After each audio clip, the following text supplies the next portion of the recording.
Sports Subaru, their brand new dealership right there on John Young Parkway. It's a dealership that we've told you about, that they purchased all the land, cleaned it all up, then 40,000 tons. Then donated it back to Florida to keep pristine wetlands. Kind of the vibe of Subaru is it's a vehicle that's going to last a very long time, and also they like to get you out and enjoying the wilderness, get you out there enjoying Florida. And they're about community. They've helped local charities every year with their Share the Love event. I know they had Yellow Brick Road millions of dollars. Yeah, and so they do great for the community, great for the environment. And it's a damn good car. Yeah. It holds its value for a long time. You buy a Subaru, the damn Subaru will hold its value because the Subaru lovers, they're Subaru for life. Subi guys get other Subarus. So if you haven't checked out any of like the Outback, you had what did you have, Forester? Yeah, I had a Forester first, then I went into the WRX, which I missed that car. My son Max was like, remember when we had the race car? Remember when we were cool? Yeah. They're like, wait, we need another race car. You got some stinky old truck. You could be tooling around in a race car.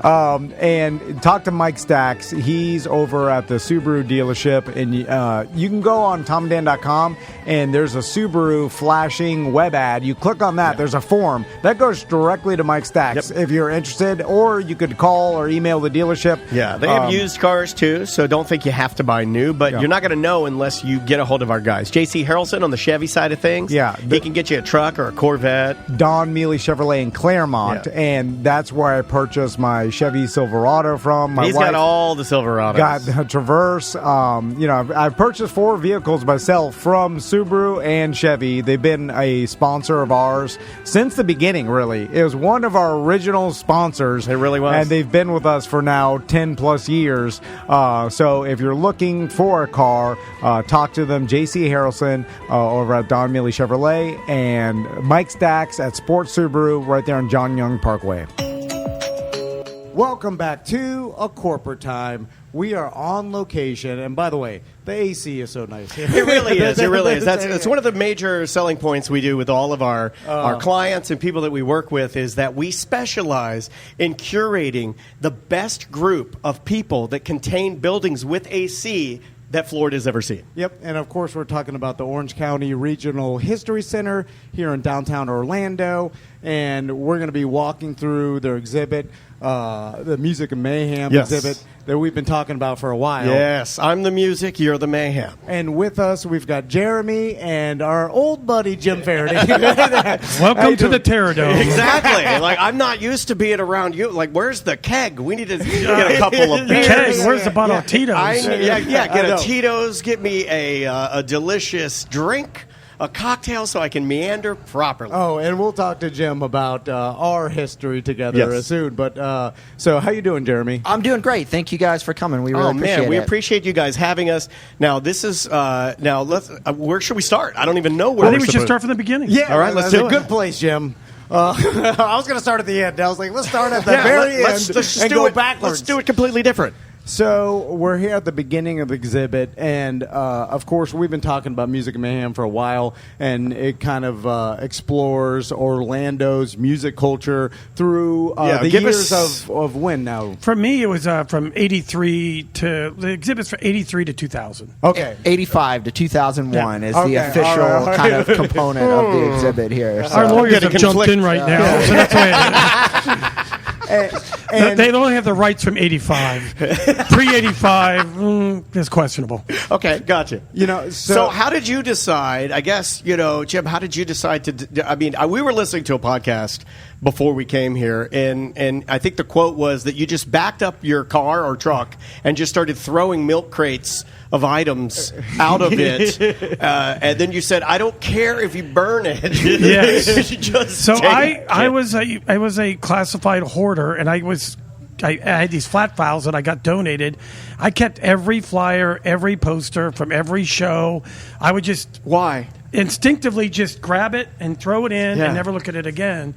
But then after 35 years, it grew into a very, very scary situation. Yeah. So I had it all above Bullet Bar, and it took literally It was above the bar? Well, no one knew. It was empty, and it was 3,000 square feet, and I spread it all out, going, this is a problem. Yeah. And then they were going to make Bullet Bar into McQueen's, And so Scott, the owner, and Maddie were like, "You need to get this out of here." Yeah. Oh, I can't say that. You're Right. fine. You're fine. You're fine. Oh, okay. So get this. Yeah.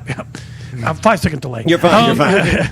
So, and in the meantime, Jeremy and I were talking. They were doing the Pulse exhibit, and before Pulse, I had Dante's Restaurant. Right. And Death Cab for Cutie played there, and we did some really cool shows there. So he already gotten some posters, and then he was curating something else. He said, "Hey, what else do you have?" And I was like, "Boy, do I!" I have everything. I literally was like unpacking Bullet Bar, put it in my Tundra, and just kept dropping. And more and more stuff. Yeah. And he just took it. Yeah, I mean, that this is sort of an interesting example of how, reaching out to the community and kind of being involved with things that are going on locally, can yield other things. So we, like Jim said, we had interviewed him related to one of our Pulse Remembrance exhibits because he had ran Dante's, and that's kind of how we built that relationship. So, in collecting oral histories, we get to meet all kinds of really cool people, and sometimes, this is probably the best example of how it turned into a relationship that far exceeded what we originally anticipated. So yeah, and if it wasn't for Jim saving all this stuff, because as a society, we constantly are like, "Why are you saving this?" Jim's handing me a piece of paper. It says he's a hero, and I agree. He is an Orlando hero for saving the music. Absolutely, yeah. Jim, if you didn't save any of this stuff, it would never be displayed. It would be gone. I think a lot of the local bands, they really, really helped. A lot of the other local bands saved their own stuff, and so I think it was a collaborative effort. All these in the punk rock culture and the culture back then, especially the early '80s in Orlando, this was a group effort. This wasn't me. This was, Jim Leatherman and Don Gilliland from Murmur Records, and Bob from Wax Tree, and there was so many people involved for each show. It was definitely a lot of people jumping in and helping out. Well, so how do we start? Well, let's just start with the flyers, because as you walk into the exhibit, the entire exhibit walls are layered with old flyers from vintage shows. And what's interesting is I remember in the 90s when I started getting into punk rock, when you were promoting your show, it would almost be like you would put together a collage of different pieces of art and drawings. Or I'd get my buddy, if I was in a band, I'd get my buddy to draw something really cool, and then I'll go cut out some things from a magazine, or maybe throw some flames on it or something that's going to piss off somebody's mom, or an upside-down cross or something. And nothing was digital, so everything had to be hand-done. And back then, everybody's always like why is all the... like you're like a ransom note. Yeah, and why is everything black and white? And we only had Kinko's, everything was black and white. Sure. Or we put it on colored paper. Ooh, look out, we've got colored paper. You do get my attention, though, and I think, I'm trained.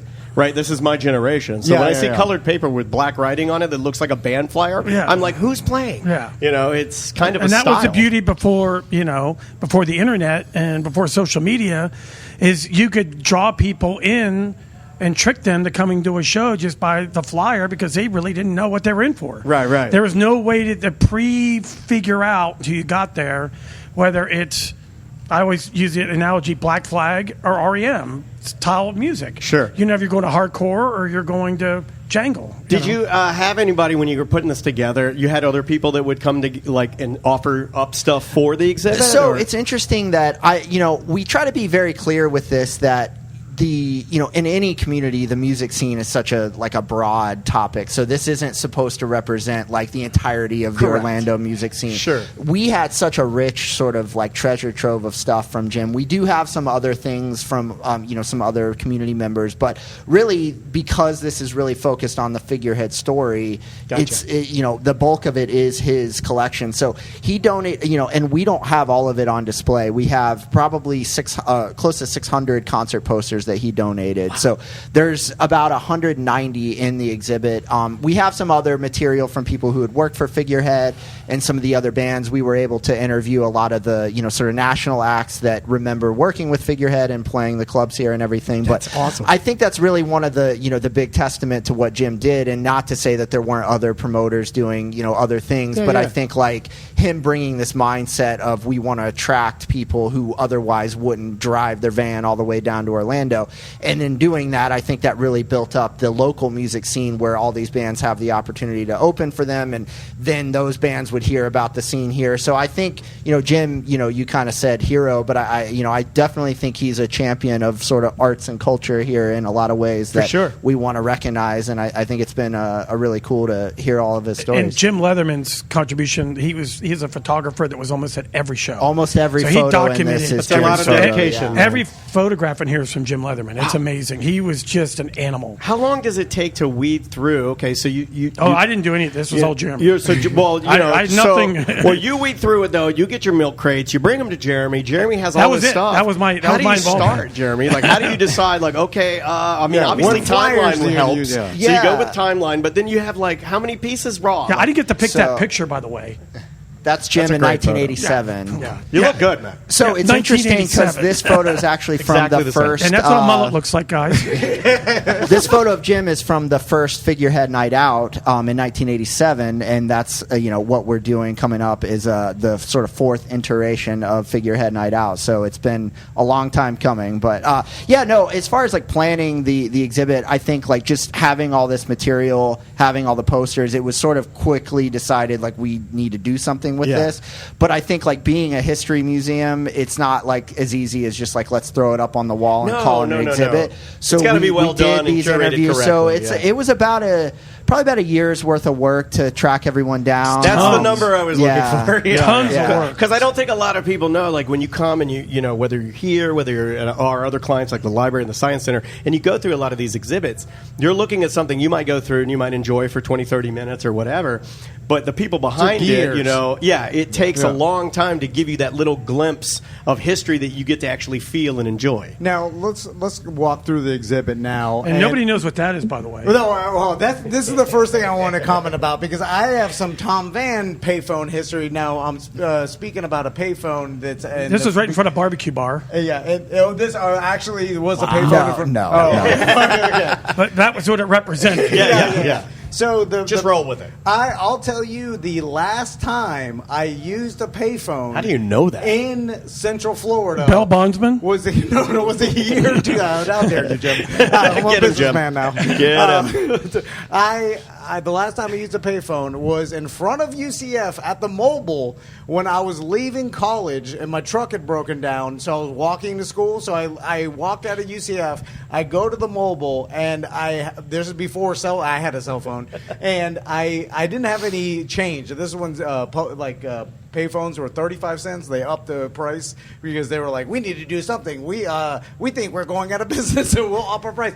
And then I asked some lady pumping her gas if I could borrow a quarter. Oh, my God. Why would you tell our fine friends your lowest point? I was in college. I didn't have any cash. I mean, it was 2000. We had cards. I didn't have any cash. Anyway, Maybe I'll tell them next about the time I ate food out of a trash can.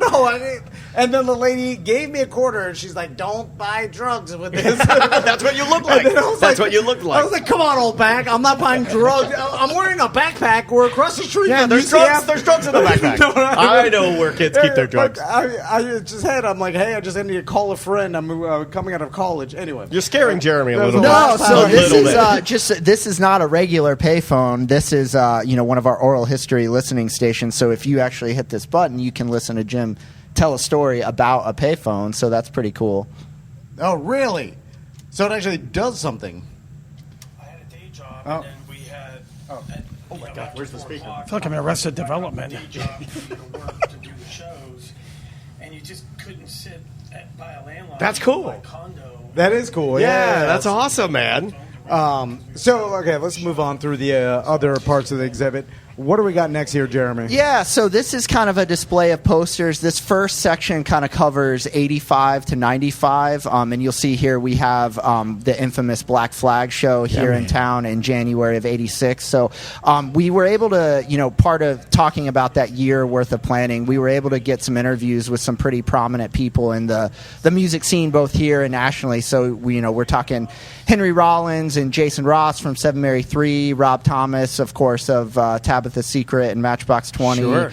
Kevin Kinney, a lot of really cool people. Lydia Lunch, who I know Jim has had a real long history with. So it's been really cool to get to do that, but obviously that takes a little time to reach some of these people and everything. So, just sort of some of their memories of either working with Jim and Figurehead or just, some standout moments from shows here in Orlando.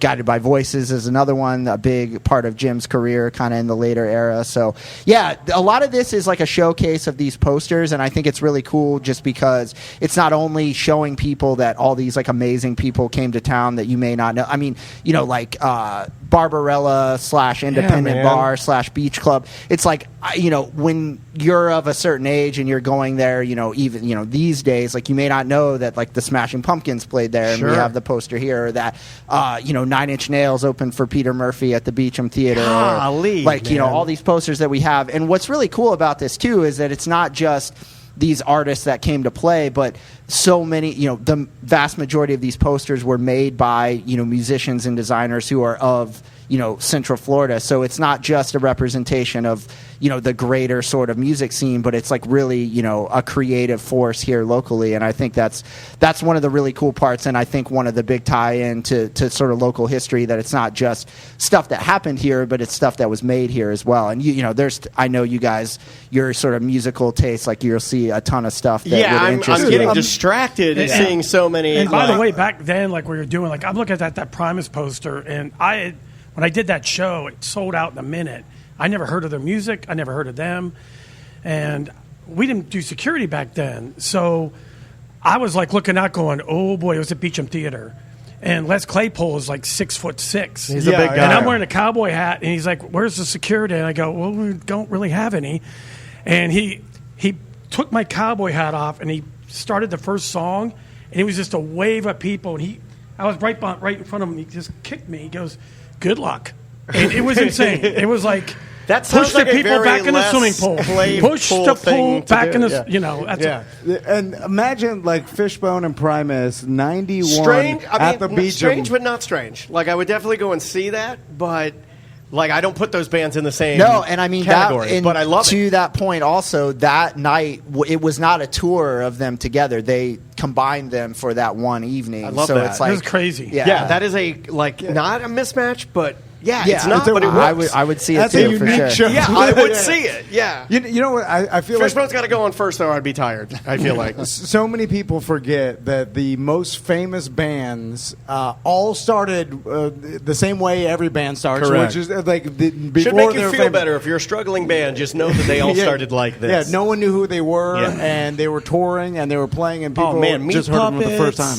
I mean, and guys, again, what are the hours here if our guys are coming to see? What are the easiest ways that they can come and meander through here and get a piece of history? Yeah, so the History Center is open 7 days a week. Monday through Saturday, it's open 10 to 5, and then on Sunday it's 12 to 5. But if you check out thehistorycenter.org, you can find ticket information and then all the other events that we have going on. And we have a lot of programming. Shows I was at. Sorry. Oh, awesome! Shows I was at, and I'm freaking out a little bit. So we have a lot of programming pertaining to this exhibit. We've done some panels, we've done some art events, we've done a lot of really cool parts of this scene kind of represented, and expanding it from not just an exhibit but also doing an event. And then this September we have our Figurehead Encore Weekend, kind of to celebrate the fact that we're extending the run of this exhibit. So we're doing a downtown walking tour with Jim. A very limited amount of people are going to be able to go to that. I think Samantha, our producer, is going to try and hit that. Well, I heard you guys. I listened to when Scotty and Pam were on your show. And you said you were coming, but I see when the orders come through, I haven't seen your name yet. I'm going to the what is it? The Steve Foxbury. Yeah. So on Saturday night we're doing Figurehead Night Out, which I kind of alluded to earlier. So in the 80s, Jim had done these shows with Figurehead called Figurehead Night Out. There were 3 in 1987 and 1988, and it was really like a showcase of local artists. So we're kind of continuing that tradition with a lineup of some really cool artists who gained some national prominence but are of this area, and I think it's going to be a lot of fun. We did a big opening party where we had a band play, and this is like a bigger version of that. So if you haven't been here, you haven't checked it out, that's a good opportunity to come. And I guarantee that even if you're not familiar with these acts, like it's going to be a party, so you should come check it out. Yeah, for man, sure. I'm excited about it. Like the old Sapphire Supper Club sign is in here. Yeah, original from Where the was club. that living before it made its way to? Tony from Shine Hair Salon stole it, and he had it hanging in his hair salon, and Jeremy tracked it down, and if you could see it's being borrowed, it has to be given back to him, even though he stole it. Tony's been very generous with the loan. He's I don't know how generous it is if you steal it and you're hanging in your shop. Yeah. And He's then not gonna let it go. you lend it, and then you got to give it back a stolen object. Can you lend a stolen object? So, a Casey, that's the name of the show tonight. A couple other kind of cool things in this Sapphire Supper Club area. We have Shani Ray, who was Jim's partner in the Sapphire. Yeah. Her date book, where she essentially wrote the bookings for the show. So you have this kind of same book we use for our commercials. Oh my God! I'm not joking. But hers is being used. Ours is blank. yeah. So Now on Sister Hazel, Big White Undies. So Big White Undies, who kind of became part of my friend Steve also, you'll wow. notice on this 11th of July date, the opener for them did not make it onto the printed version of the calendar. It's Matchbox 20. Whoa. And then we have a Rob Thomas section here. We actually have his freshman yearbook from high school and one of the demo tapes from Tabitha's Secret. We also have this contract from that show where they were guaranteed the grand total of $100 to perform. So That's all we could afford at the time. Oh my God! And a cassette tape. I used to have that Tabitha's Secret cassette tape. Yep. And here's a photo of Jim and Rob together. It's looking awfully cozy there. Well, that was the night before Christmas. Yeah, you guys look, we did this Immaculate Conception show with Steve Burry and Seven Mary 3 and Nice. Matchbox 20. And let's just say there was some Jaeger involved. Oh yeah, that's it. Looks. And by the way, that's 11 in the morning. And we were still up. That's awesome. Jim, out of all the venues in Orlando, what do you think? What venue had the most famous bands come through it at the time? Or was Definitely it- the Beecham Theater. Beecham. Yeah. I mean, because it was so storied, the history from, built, it was 100 years old, and just we did the Pixies there, we did Sonic Youth there. I mean, it was just so, but we still Pulse there, and Yellow Man, and there was just so many amazing shows. Out of all the venues, too, one of the biggest in downtown at the time, too, to and it was fit the most it people. still felt intimate, and you could feel everything. It was like, and you had basically Beach Club, Sapphire, and Beecham Theater all connected, and then Barbecue Bar in between. So it was an amazing little area. And then right across the street, you had Kit Kat Club, Yab Yum Go Lounge. Yeah. Yab Yum. Yeah. Holy moly, I haven't heard that So we in were a doing while. shows there, Yeah. And this is part of what we're going to be kind of walking around and talking about during the walking tour on September 8th. So Awesome. Should be a lot of fun. It is a corporate time with Tom and Dan. I'm Dan. I'm Tom. Samantha, our producer's here. Hello, Sam. Hello. Let's plug something good. Hey, we're live on Twitch and YouTube right now. A bunch of our friends are in the chat room. We would like to, be with you. We stream every single Monday through Friday for hours, and it's really cool. So come check it out. Twitch.tv/Tom and Dan Live or on YouTube at Tom and Dan Live. Yeah, if you download the Twitch app, you can actually listen to when we broadcast live, audio only if you want. My wife does that while she's driving around. Yeah, and just stream it through your car. What a time to be alive. You have a radio in your pocket where you can literally just hit a button and get us live Monday through Friday. Twitch.tv/Tom and Dan Live or on YouTube if you like the replays at Tom and Dan Live. Have you guys seen the new Fazoli's? It's almost ready to go. It's in walking distance. Let's effing go. I'm From excited. here? I've never had Fazoli. Oh, dude, it's walking distance. I We can know. ride our bikes to it. I say we do a go-to show I agree. from the lobby of Fazoli's. We declare war on fun. We get you out there. We put you in the Fazoli's. We stuff a breadstick in your mouth, and you'll be the No, happiest boy in town. Well, Let's do it. It's just, you're Sam's on nostalgic board. about it. It's not even good. I didn't say it was good. I never said it was I'll good. be Sam. the judge of that. Yeah. And my It's not daughter. nostalgia for me because I never had it. Yeah, Maisie's never had it. Maisie is freaking. Every time we pass it, she screams because I've told her that's what you like. You're a dancer. She was always asking for pasta and sauce. I was like, this Well, is wait the a easiest minute. thing in the world. That's not good for you. No, it's not. It's not, but she doesn't right. know that. When she screams that we eat crap or we eat bad food, she doesn't know what she's talking about. She just screams it. Okay. Also, athletes, they can have as much carbs That's as true. they want. She can carb load, just Of like course, the guy from... I'm not saying she shouldn't. I'm just she's contradicting her Yeah. other I statements know, about Mama's meatloaf. But she's dumb, just like the guy from The Blind Side. Dumb, so dumb. If you could eat, I don't need unlimited breadsticks. I can't have that.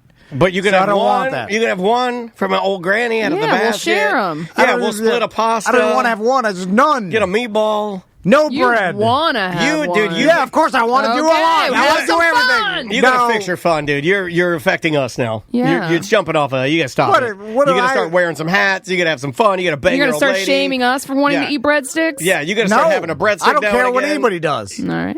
What does it matter if I have fun? Well, I don't like looking at you all miserable over there, just angry, looking at your money, shaking your fist at this guy all the time, just looking at money and shaking his fist. I think I'm just morphing into old man. all the adults. But that I think you saw. want to morph into it because I do you're too. actively letting it take you. You're not fighting it at all. But that's you gotta in my put up a fight. It's in my genes. It's like who I am. But you haven't washed in 2 weeks. Like my pop didn't like fun. I don't think my stepdad But you didn't used like to fun. like fun. I don't dude. remember. There my was that dad time really. you used to like fun. Yeah, when You were the fun king. yeah. You were. You Well- used to plan all the bachelor parties. You're always having a pool party. You're always having some sort of rager. Everybody's coming over. We're always like partying. Well, You're there's always like nobody- a fun man. Yeah, I still have my friends over to the house. No not one else very does often. anything. What else?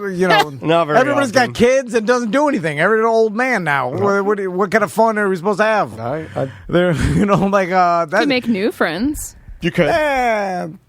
The ones that actually live near you. Do you know your neighbors? Let's talk about that for a second. No. Do you actively do? He knows any- his neighbors more than I know my neighbors. Okay, I think I trump all of you guys because I've been over to neighbor's house for a cocktail party. Have you ever been over to your neighbor's house for a cocktail party? No. But it makes sense for me because we live in a unit, right? We live in a townhome unit with 5 units. You know, Yeah. I'm the center unit. So it makes a little more sense. I mean, our doors are, 7 feet apart? It makes a little more sense for me My to, old house, we were friends with our next door neighbor, but that was it. good or bad, do you go over for like a beer or something? Yeah, or- he'd bring us like jerky or if he'd Nice. smoke some meats and he'd play beer pong with us. Yeah, you know all of your neighbors, and they're all very nice. You lucked out. I You lucked see out. them out like in the front yard. I've only ghouls been in my are- neighbor's house. My neighbor across the street one time to catch a snake. Okay, I've seen in her that. kitchen. Chris Hansen, he got just I've seen that. It's a pedophile No, snake. the husband was out of town and she Always is, isn't Yeah, it? and then There's she's a like, snake in the Yeah, house. she needed a snake. And- You were the snake. And then she's like, Did you eat it? Snaky I told the story. Did you eat it? No, it was she's like, there's Talking a about the snake snake. ran into my kitchen cabinet. Ran? Yeah. And then so I grabbed It was one of those Castleberry jean snakes. Ew. Old Castleberry trouser snake. I grabbed a lobster net and a Hold tickle on. stick. Hold on. Because that's the only Hey, thing it's the that I old had. tickle stick. So you told the old lady whose husband was out Let of me town. grab my tickle stick? Thank you, Sam, for finishing that. Well, because Sam I and didn't I know have what been else linked to, up lately. I don't know if you guys know this, but we're doing a whole show over here. I didn't know what else to grab to catch a snake or whatever. So then I You made me spit. I went into her house, Yeah. and then she's like, "It's in that kitchen cabinet." Yeah, It of ran course in it there. is. It's in my panty drawer. And Go then, get it. And then, like, I'm afraid of it.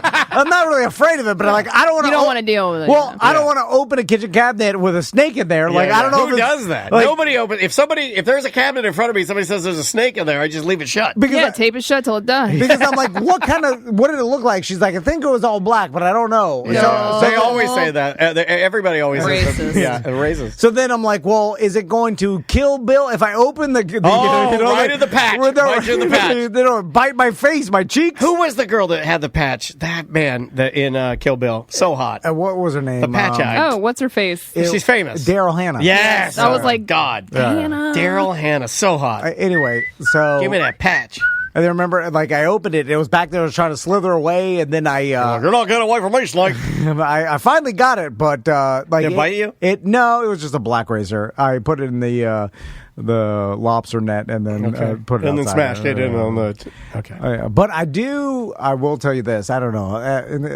I get weary about involving anything in real life. But So Are you flying close to the sun right now? I thought. Are you telling a story you shouldn't tell right now about your neighbors that's going to affect your life? Told us that all you do is tell all your stories and they're all the truth. Well, about myself. Yeah. Because I don't care about. He doesn't want to bring other people into the universe. You probably shouldn't. Yeah. See, what are you going to say here that's going to get you into trouble? Well, if they know the show, I'll bring them in because then I think they get happy. Like Stu and Sue. They know. They every once in a while they hear it or it gets around and they're like, "Wow, I'm famous," and I'm like, "Yes, I made you famous. I'm a kingmaker. I'm the Orlando. They call me the Little Orlando Kingmaker." Anyway, you know my good-looking next door neighbor that my wife. You still haven't sent me a picture. Sam, finally saw him. Yeah, who does he look like? Give me an example of anyone he looks like. Got a little bit of a Rife vibe. Okay. A little bit of a Rife vibe. Well, but he's buff. He's buff. He's like Rife is buff. No, but Rife is skinny buff. This guy's he's bigger. ripped. This guy's bigger. This guy's actual bigger bone. muscular buff. Anyway, he is a former college football player. Oh, who do you play for? I am not going to say because I don't want to. Okay, I'm sorry. Sorry. But have you been talking to him a little bit?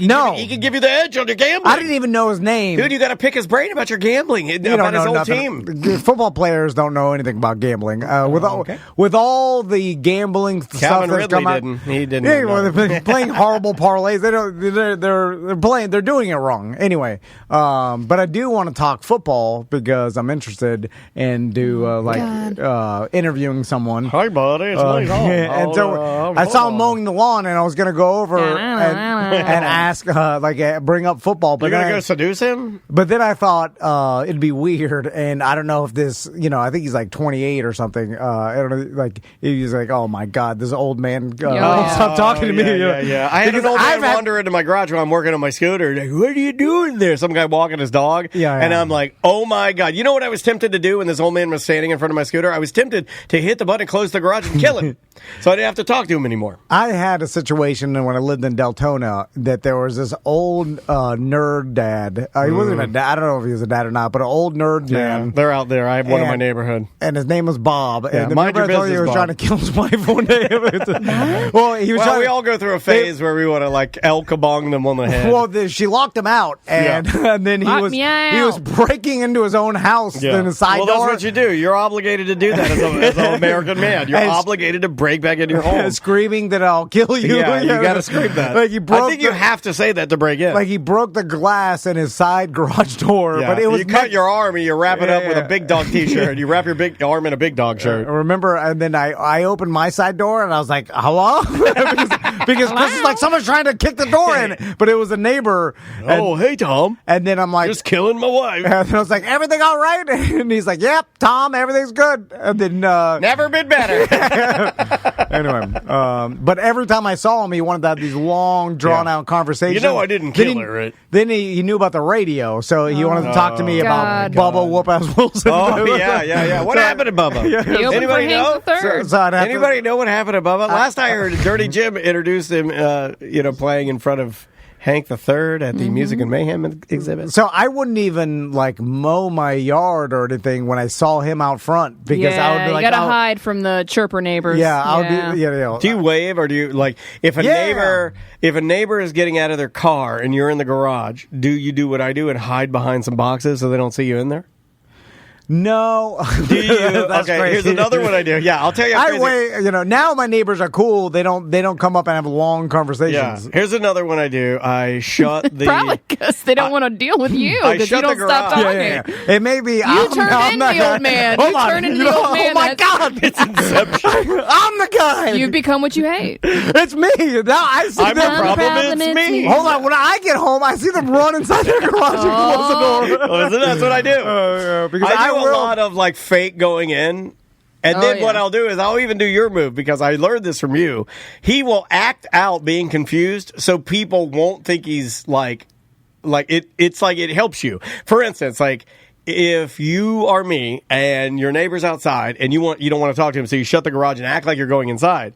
When you come back out, you'll fake act like you forgot something, and that's the reason you're back out. You have to spin the story. You have to spin the narrative. You can't just go back out because if they caught you and said you went inside because you wanted to avoid me, that's the worst scenario you can think in your brain, right? You know what? This is a thing on social media. I saw it on TikTok, and now it's being filmed filmed because of people's Ring doorbells. Okay. And I saw it yesterday. It's weird. Usually you see things after you talk about them, but yesterday... Well, now the algorithm's so good, it's getting ahead of our thoughts. The joke was this lady, she's like, this is how bad my social anxiety is. Like, she was leaving her house, and she opened, like, she has some sort of, like, tiny gate next to her porch or whatever, and she saw her neighbor, and then she immediately turned around and pretended to start to fix something, the gate, and then she was just, like, touching nothing. She was just, like, waving her hand. She's like, I have to wave my hand to make it look like I'm doing something, and the neighbor walks fixing by. The gate. Yeah. So you don't have to engage. And then so people live their lives like this. I didn't know idea. I live that way. I do. Really? Yeah. I do that. I'd never think about now. Which is odd because you typically are always thinking that people are judging you.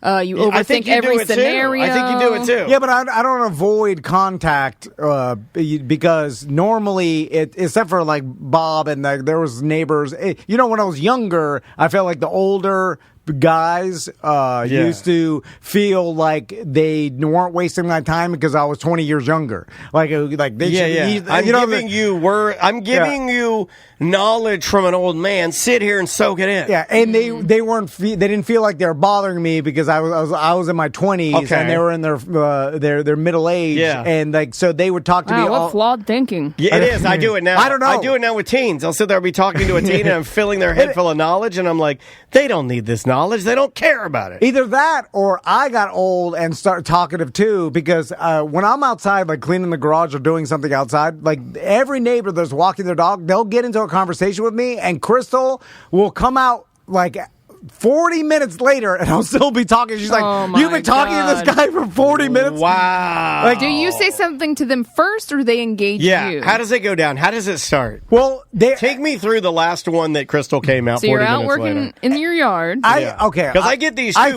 do you have headphones in at all? Yeah. See, I don't. I rock old. I'm really old school. I rock boombox or Bose speaker and stream.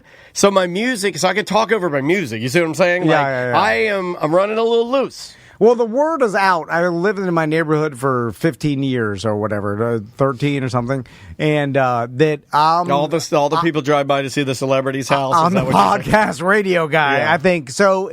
Well, you can't miss your house. You got the big FJB flag. It's nice. You got a nice compound. So, and I didn't know it really, and I don't think like because I'm nobody, but a guy walking his dog, like he was like, "Hey, how you doing?" And I was like, "Hey." Did you hear about the Blind Side guy? And then he started. He's like, hey, he started talking to me, and then he brought up that he used to work in radio. So then I was like, oh, really? I used to work in radio. Really? Let's compare these. That makes sense. Two radio guys won't shut the F up. Yeah, let's. And then we started talking the biz. The biz. Yeah, let's 69 each other in the grass over old radio stories. And then we saw old man radio talk. It's like every time we talk to Tuttle. Good Lord, no wonder Crystal came out. Jesus Christ, she should have come out, just backed over both of you guys while you're talking. And now that I think about it, like my neighbor or anybody else that I talk to, like they slowly back away and one like you hold them hostage. They're doing because you did it to Mo. You do it to Mo a little bit. I think that's why Busdecker comes when Mo's here. Yeah, that's why he popped in. Yeah, Busdecker is here to get Mo Save out, him. so you don't have to stand there and do the weird 50 handshakes. Conversation kidnapping. I started talking to him about Alaska. He wanted to get the hell out of here and get lunch, and then you popped the door open and they were still out there. Yeah, then we talked to him more outside. And then Tom was giving him suggestions on where to eat. Yeah, they was our telling jokes. You don't even eat anything. No, you know where he said go to Twin Peaks. He said go to Twin Peaks. And then I said let's go to Tilted Kilt, and then we talked about Lingerie Day.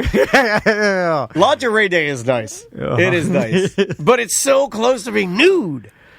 Now, I mean, well, the problem... You're literally giving me chicken wings and beer while you're wearing your panties. The problem is there's nothing bad about it. so there's nothing bad or wrong about it. No, it's wonderful. Technically, like this is their employment. I guess they are fine with it. Right? Yeah. I don't think it's a gun to the head. No, and it looks like they're having fun, right? I don't know. I wouldn't use the word fun. They're smiling. smiling. They're like crying Well, as they because they pull want up a big tip. Yeah. Well, That's how I mean, keep, That doesn't mean you're having fun. yeah, then don't cry. They're going to cry in the car. Because if you do cry, I will not tip. So everybody's having a good time, but I want to go real bad. I told you I'll take you. I see You're the a ads. grown man. I want to take Tommy and Max. I don't get exposed to lingerie that often. Okay, little Danny Denny Go buy takes the Van Men. What if I took you to the airport Hooters and showed you a good time? Yeah, Let me tell you about the airport Hooters. Let me take my son. I'll go with you. And you know what they still do? The first thing is the sons walk in, the first thing they'll do is showcase with a little hula hooping. They'll let the boys hula hoop. They'll let the boys hula hoop with them. Yeah. It's very nice. And they've changed their shorts. Yeah. Way more risque now, Hooters. And my sons are Big Brazilian megadong. It's a megadong. A lot of girls quit because of that. Yeah, they changed the shorts. man. The shorts are more extreme than I've ever seen. It's damn near a thong. It's damn near a thong, and I'm here for it. I can't believe it It's still so exists. good. Out by the airport, and you go I there. gotta go before it dies. And there's an old man. There's always maybe he'll never and by die. the airport, there's always one old man sitting there in a black Western shirt with black jeans. Nobody wears black jeans except for the bass player in Megadeth and this old man. And he has a black cowboy hat on, and he sits there, and all the girls come over, and they literally flirt with him, and he just gives his dumb old man Florida man money to him. Oh, it's great. Why is it so frowned upon, and there's a stigma to going to the Hooters for lingerie? You just got to day? not care. You just got to, like I do. You just got to go and embrace it like it's a joke, but it's no joke. I tell everybody, look, my daughter's here. It's a joke. We're having fun. Everybody's like, he's just having fun, but it's dead serious in there. I'm dead serious at Hooters. You know what? I just said it's the only time I'm serious. Son's I'm never serious, am I? Am I ever serious? Even No. in meetings around here, you guys are like, okay, Dan, shut up. Yeah. But at Hooters, quiet. Dead serious. The problem is, like church for me. I know why you go. I don't believe the whole your family loves it. Like, I know it's all just because I'm horny. You're a horny animal, creepy. Hey, hold on.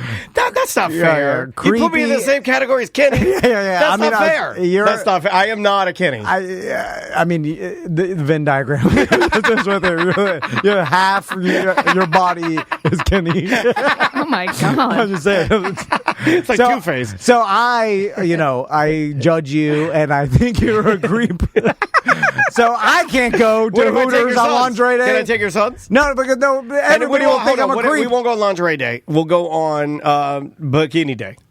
No, it's still creep. You might as well go if you're just openly saying on the show that you want to go so bad. Yeah, you might you as well should just go. go. Andrea At least goes. then you get to go. Andrea goes. But on the show, everybody's like, he's No one believes that anymore. They thought that for years, but more in the past 3 weeks. Is he still locked in into the that? BDM group, people are slowly coming to the No. realization that you're no. crazy, number one. People are And figuring number out that two, you're crazy. everything is real and it's not a bit. No, Like people used to think. Well, I that don't care what just- they think. Oh. It's the others that Yeah. are out Ooh, there. those are the only ones listening. No, there's some that they're like casually listening. My wife because- goes to Hooters and loves it. No, fine. I know that's all just a lie. You're creepy. You're gonna have to. So you're calling her creepy? No. She's just keeping up the lie for you. So you because think it's she's like just going along because She's I abuse her protecting or her. something? it's like David Koresh's wife. said, We don't even know where she's at. No, I'm just saying.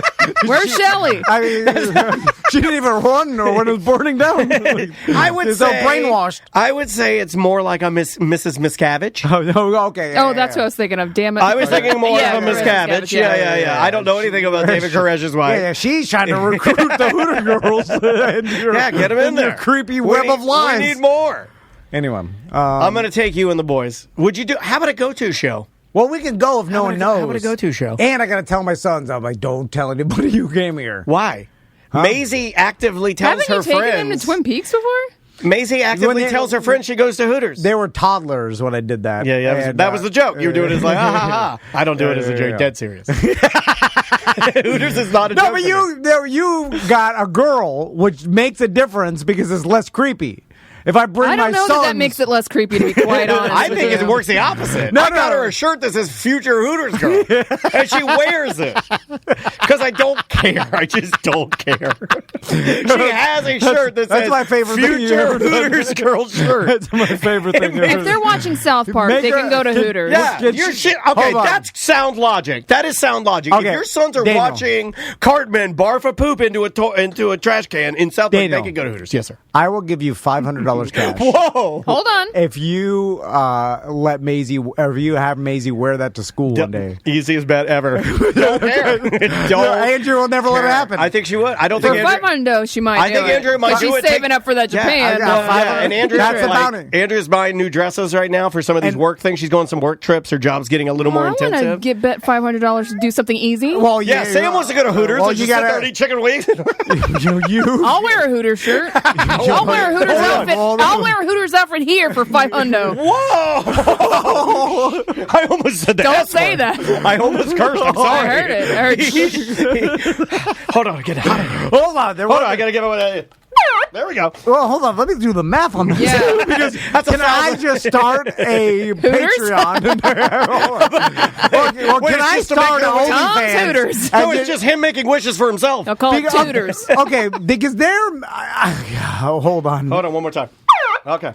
The problem is, I couldn't tell you what the OnlyFans was making, but if I paid you per picture on OnlyFans and you provided the pictures, and it's like, here's $500 for a Hooters costume. When you start dialing it down, it gets creepy. Well, I'm just wondering the business. You sound like a murderer, with your scalpel. You're like, if I cut your fingers, it's like it's too. Because could I make more than $500? It's too on the OnlyFans. It's got to be casual. You're taking the casualness out of it. You're making it you're dialing it down and making it weird.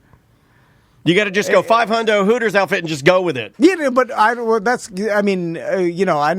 I put up the pictures on Tom, and I'm trying to, because personally, it's creepy if I'm just like, I got it.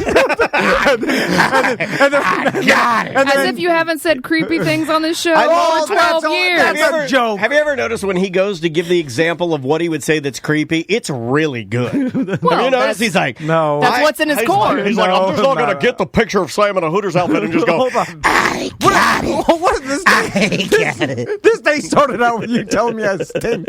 I'm creepy to the core. I never said that. Creepy to the core. No, you said I was creepy to the core. You said I was a pervert. Yeah, but that's me. But Sam really believes I'm creepy to the core. She always has. She did before she even worked here.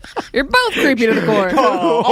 You're just also stinky to the core. What's worse? Creepy and stinky. Creepy and stinky to the core. It's the creepy and stinky show. Anyway. Welcome to A Corporate Time with Tom and Dan. I'm Tom. I am Dan. Samantha, our producer's here. Hello, Sam. Hello. We've got brand new merch at tomanddan.com. Yeah, we've got hats and shirts. There's a song that goes along with it that I don't know if that's on the website. But yeah, brand new shirts, 2 new designs, brand new hat that is embroidered. It's a lovely black hat with my favorite Tom and Dan logo that the Danger Brains have ever created. It looks like the old Independent Skate logo. Yeah, so it's really, I don't know. It just gives me a little bit of nostalgia without totally ripping it off. And check that all out at tomanddan.com/merchandise. All right, let's do some weird job. All right, we're going through some of the classics. This is one of my favorites that only played one time, which is kind of sad.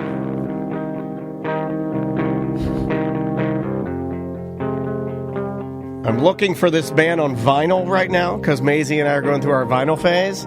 I need some Deftones on vinyl. I'm looking for it. It's expensive, though, man. I miss this band, too. Did you do this one? I did this one, yeah.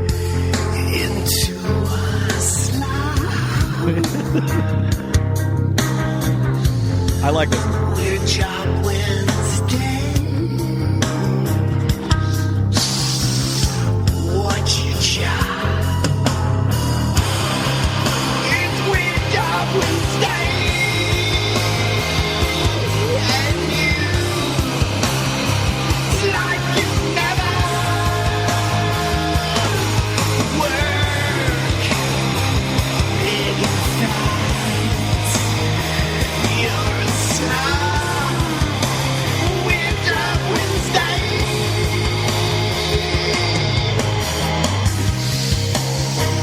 There you go. All right. Weird Job Wednesday brought to you by ModernPI.com. Use promo code Tom and Dan for 10% off anything you get from Modern PI, including full house replumbing and any service you may need. Yes. Ask for Flushy. So on the line with us, an old friend of ours, Simone. How you doing, Simone? I'm doing great. How are you guys? Good. So Simone, you've had multiple jobs. and we'll kind of touch on a little bit of each, but maybe we'll start off with your elementary school teacher job. Hey. Yeah, your Dangerous Minds scenario. Yes. Yes. So I taught first grade for 3 years and third grade for 2. It was my original intent. I wanted to be a teacher when I grew up, and it's all I ever thought about. And it turned out to be a little bit different than I had anticipated. Yeah, it's interesting. That's very much like Andrea. Like Andrea's original job. I mean, I'm sure there's tons of people out there that can relate to picking something, honing in on it, deciding that's what you want to do, and then realizing you're not.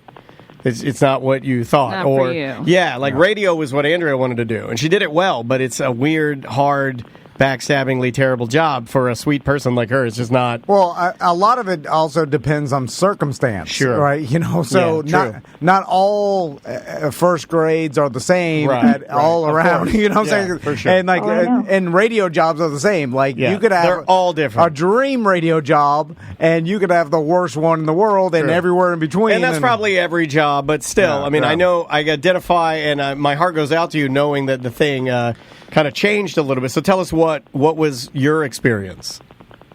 So it was interesting. Ultimately, the reasons I got out are not because of the interesting things I'll tell you in a moment. I got out because teaching was a lot more political than I realized. And how and what I was paid was dependent upon, voting and, who was your principal and all kinds of stuff. So there was a lot of stuff I wanted out of that. But, so I taught in a school in a very underprivileged area. It's a Title I school, and some people will hear Title I school and think that that's like, oh, I don't want my kid to go there. I'm going to have to send him to private school or whatever. It's really not a bad thing. What does a Title I school mean? Good question. So in order for a school to qualify to be a Title I school, a certain percentage of their students have to qualify, like financially qualify, to be on free and reduced lunch. Gotcha. So it just basically means that they have a higher population of students who, are poor. And the benefit is by qualifying to be a Title I school, those schools get extra funding, and they usually get extra employee counts, so they'll get like extra, teachers' aides and things like that, reading coaches, what have you, to help make up for the disparity. Gotcha. So, were you just assigned the school? I honestly don't. How do you get your job? When you get after you get your degree in education. I think you apply for specific schools, no? Yep. Yeah. So, I graduated at the worst time for a teacher to graduate. It was right as the recession was hitting really hard, and when property values go down, that millage that is part of your property taxes that goes to pay for schools. That went down, and it hurt schools. So when I first started, they were laying off teachers left and right. So it was really hard to get in. I actually had to do something else for a year or two after I graduated before I could get in. Gotcha. And so you do apply to individual schools. It's not like you're assigned. And you, at that time, just didn't really have a choice. You went where there was an opening and you fingers crossed to get in. I actually got in because I worked as a long-term substitute for a teacher that went out on maternity leave. And so the school got to know me because I worked there half a year, and then she opted not to come back, and I got her position. Is why we have a teacher shortage right now a result from the pandemic and a bunch of people retired? There's a million reasons why, though. It's not just one. Yeah, and a lot of things catching up. That you mentioned laws changing. Yeah, you mentioned too. Pay 100%. Yeah, because I know that less people are going to school for it and are qualified to be. There's a attendance is way down too. There are tons of kids that just aren't going to school, which is really sad. Well, no, the teacher shortage, not the kids. No, I know, but as far as schools, the whole idea of it has changed. There are, I think in one county there was 25% of the kids, over a third of them weren't going, being homeschooled or whatever. So Simone, what year were we talking when there was not a shortage and you were trying to fight for a job somewhere? So I started teaching in 2000. It was either 2009 or 2010. Okay. Now, so now, do you get paid more as a teacher for working in a lower income school? I like the laugh. Wish. Yeah, I like the laugh. So sometimes when there is funding available, you get a quote-unquote bonus for teaching at a low-income school, but it was like $150 or $200. Right. Like that's it. Yeah, it's like winning an FFA farm prize at the fair. You know, it's like you get I'm no you business get a ribbon genius, and $100. Great job. I will Here's tell a you, Starbucks gift card. if you want better teachers teaching at lower income schools, you have incentivize to it. incentivize them You in have some to. way. That's a Well, they're not. seems to be and a that's flaw why to me. there's your teacher shortage. There you go. Anyway, go ahead, Simone. I was just going to say, just to kind of describe some of the difficulties that are presented when working for a Title I school versus, your standard non-Title I school. So, and it varies vastly by the area. But typically you'll have a lot of parents who maybe, depending upon the area, don't speak English. So they can't really help their kids with, reading and writing and that sort of things, and the students may not speak English. In my case, I had a lot of parents who were not very educated themselves, perhaps even illiterate, or not really around very much. And so my students weren't getting any support at home. I had a lot of parents where they never came in for a student-teacher conference. They never answered their phone. Most didn't even have working phone numbers, yet alone an email, heavens forbid. So there really was no parental support. A lot of students would come in, they'd have no supplies. A lot of them would come in on Monday ravenous because they haven't eaten all weekend.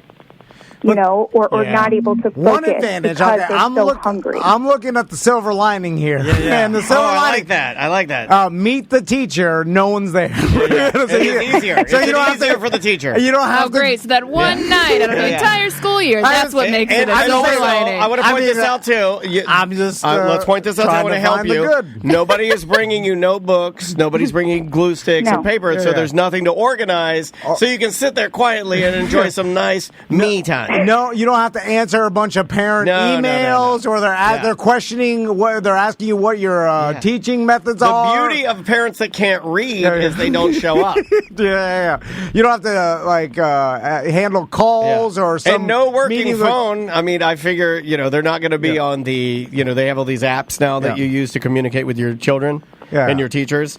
If you don't have a working phone, I'll figure out when I figure it out. You don't have some Karen in there telling you that... you spelled Maisie's name wrong? I know that Karen. I might live with her. Yeah. You use the wrong words, or you have some science book that they don't believe in.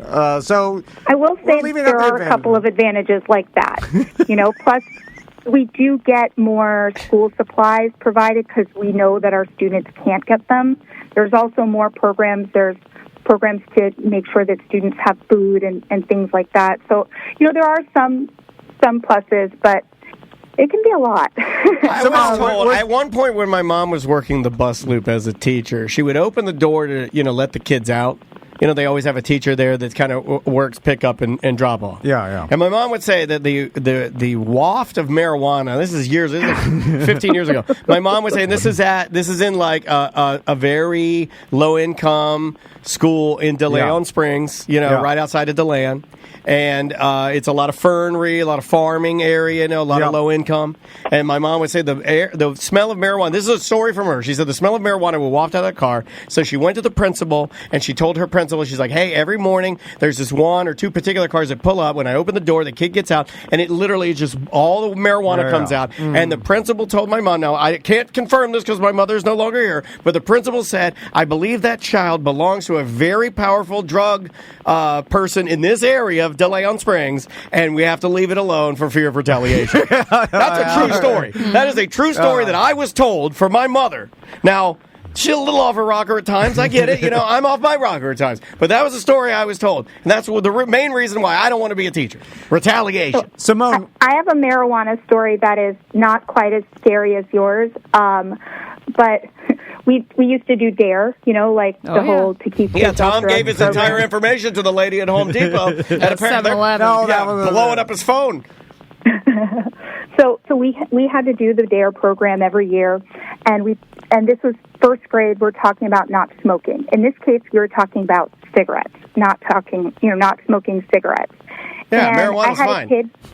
I had a kid raise her hand and ask a question. She goes, "Miss Girlfriend, you're talking about cigarettes?" Wait a minute. What accent are you doing? Hold on. What accent are you doing? Asian? Hold on a second. That sounded slightly Swedish? Schoolish. Yeah, it's definitely Swedish. So she's like, "You talking about cigarettes or you talking about pot?" And I was like, "Well, you really shouldn't smoke either. Both are, bad." And I start talking. She goes, "Well," and then one kid's like, "Well, my daddy smokes pot. My mommy smokes pot. My daddy smokes pot." And he's like, "My mommy buys pot from her daddy." Little and I'm just snitches. Like, Yeah. Oh God, we My need God, to who are you talking? Amazing change the Dennis. topic. Who are you talking to? She was saying the same thing. Simone, was She's there like, "Have you seen his bedside table? It looked like Whitney Houston's hotel room." was there one like Howard Stern in the class? A real prankster. No.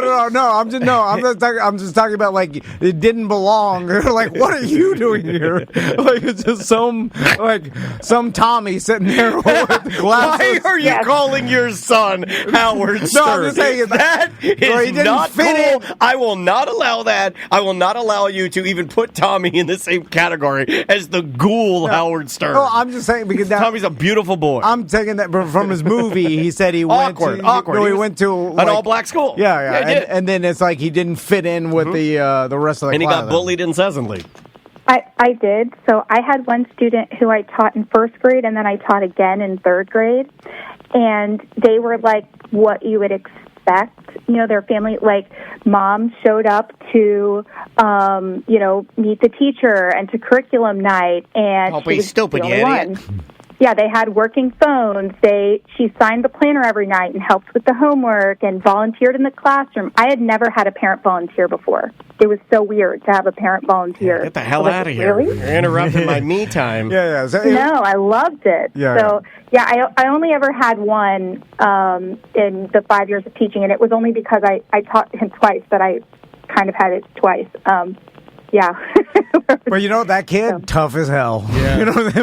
Sometimes I think about that, Never mind, I'm not make that joke. Well, there are differures, but if you can make it through, can go either way. But also, you could be the valedictorian of the school, or what valedictorian.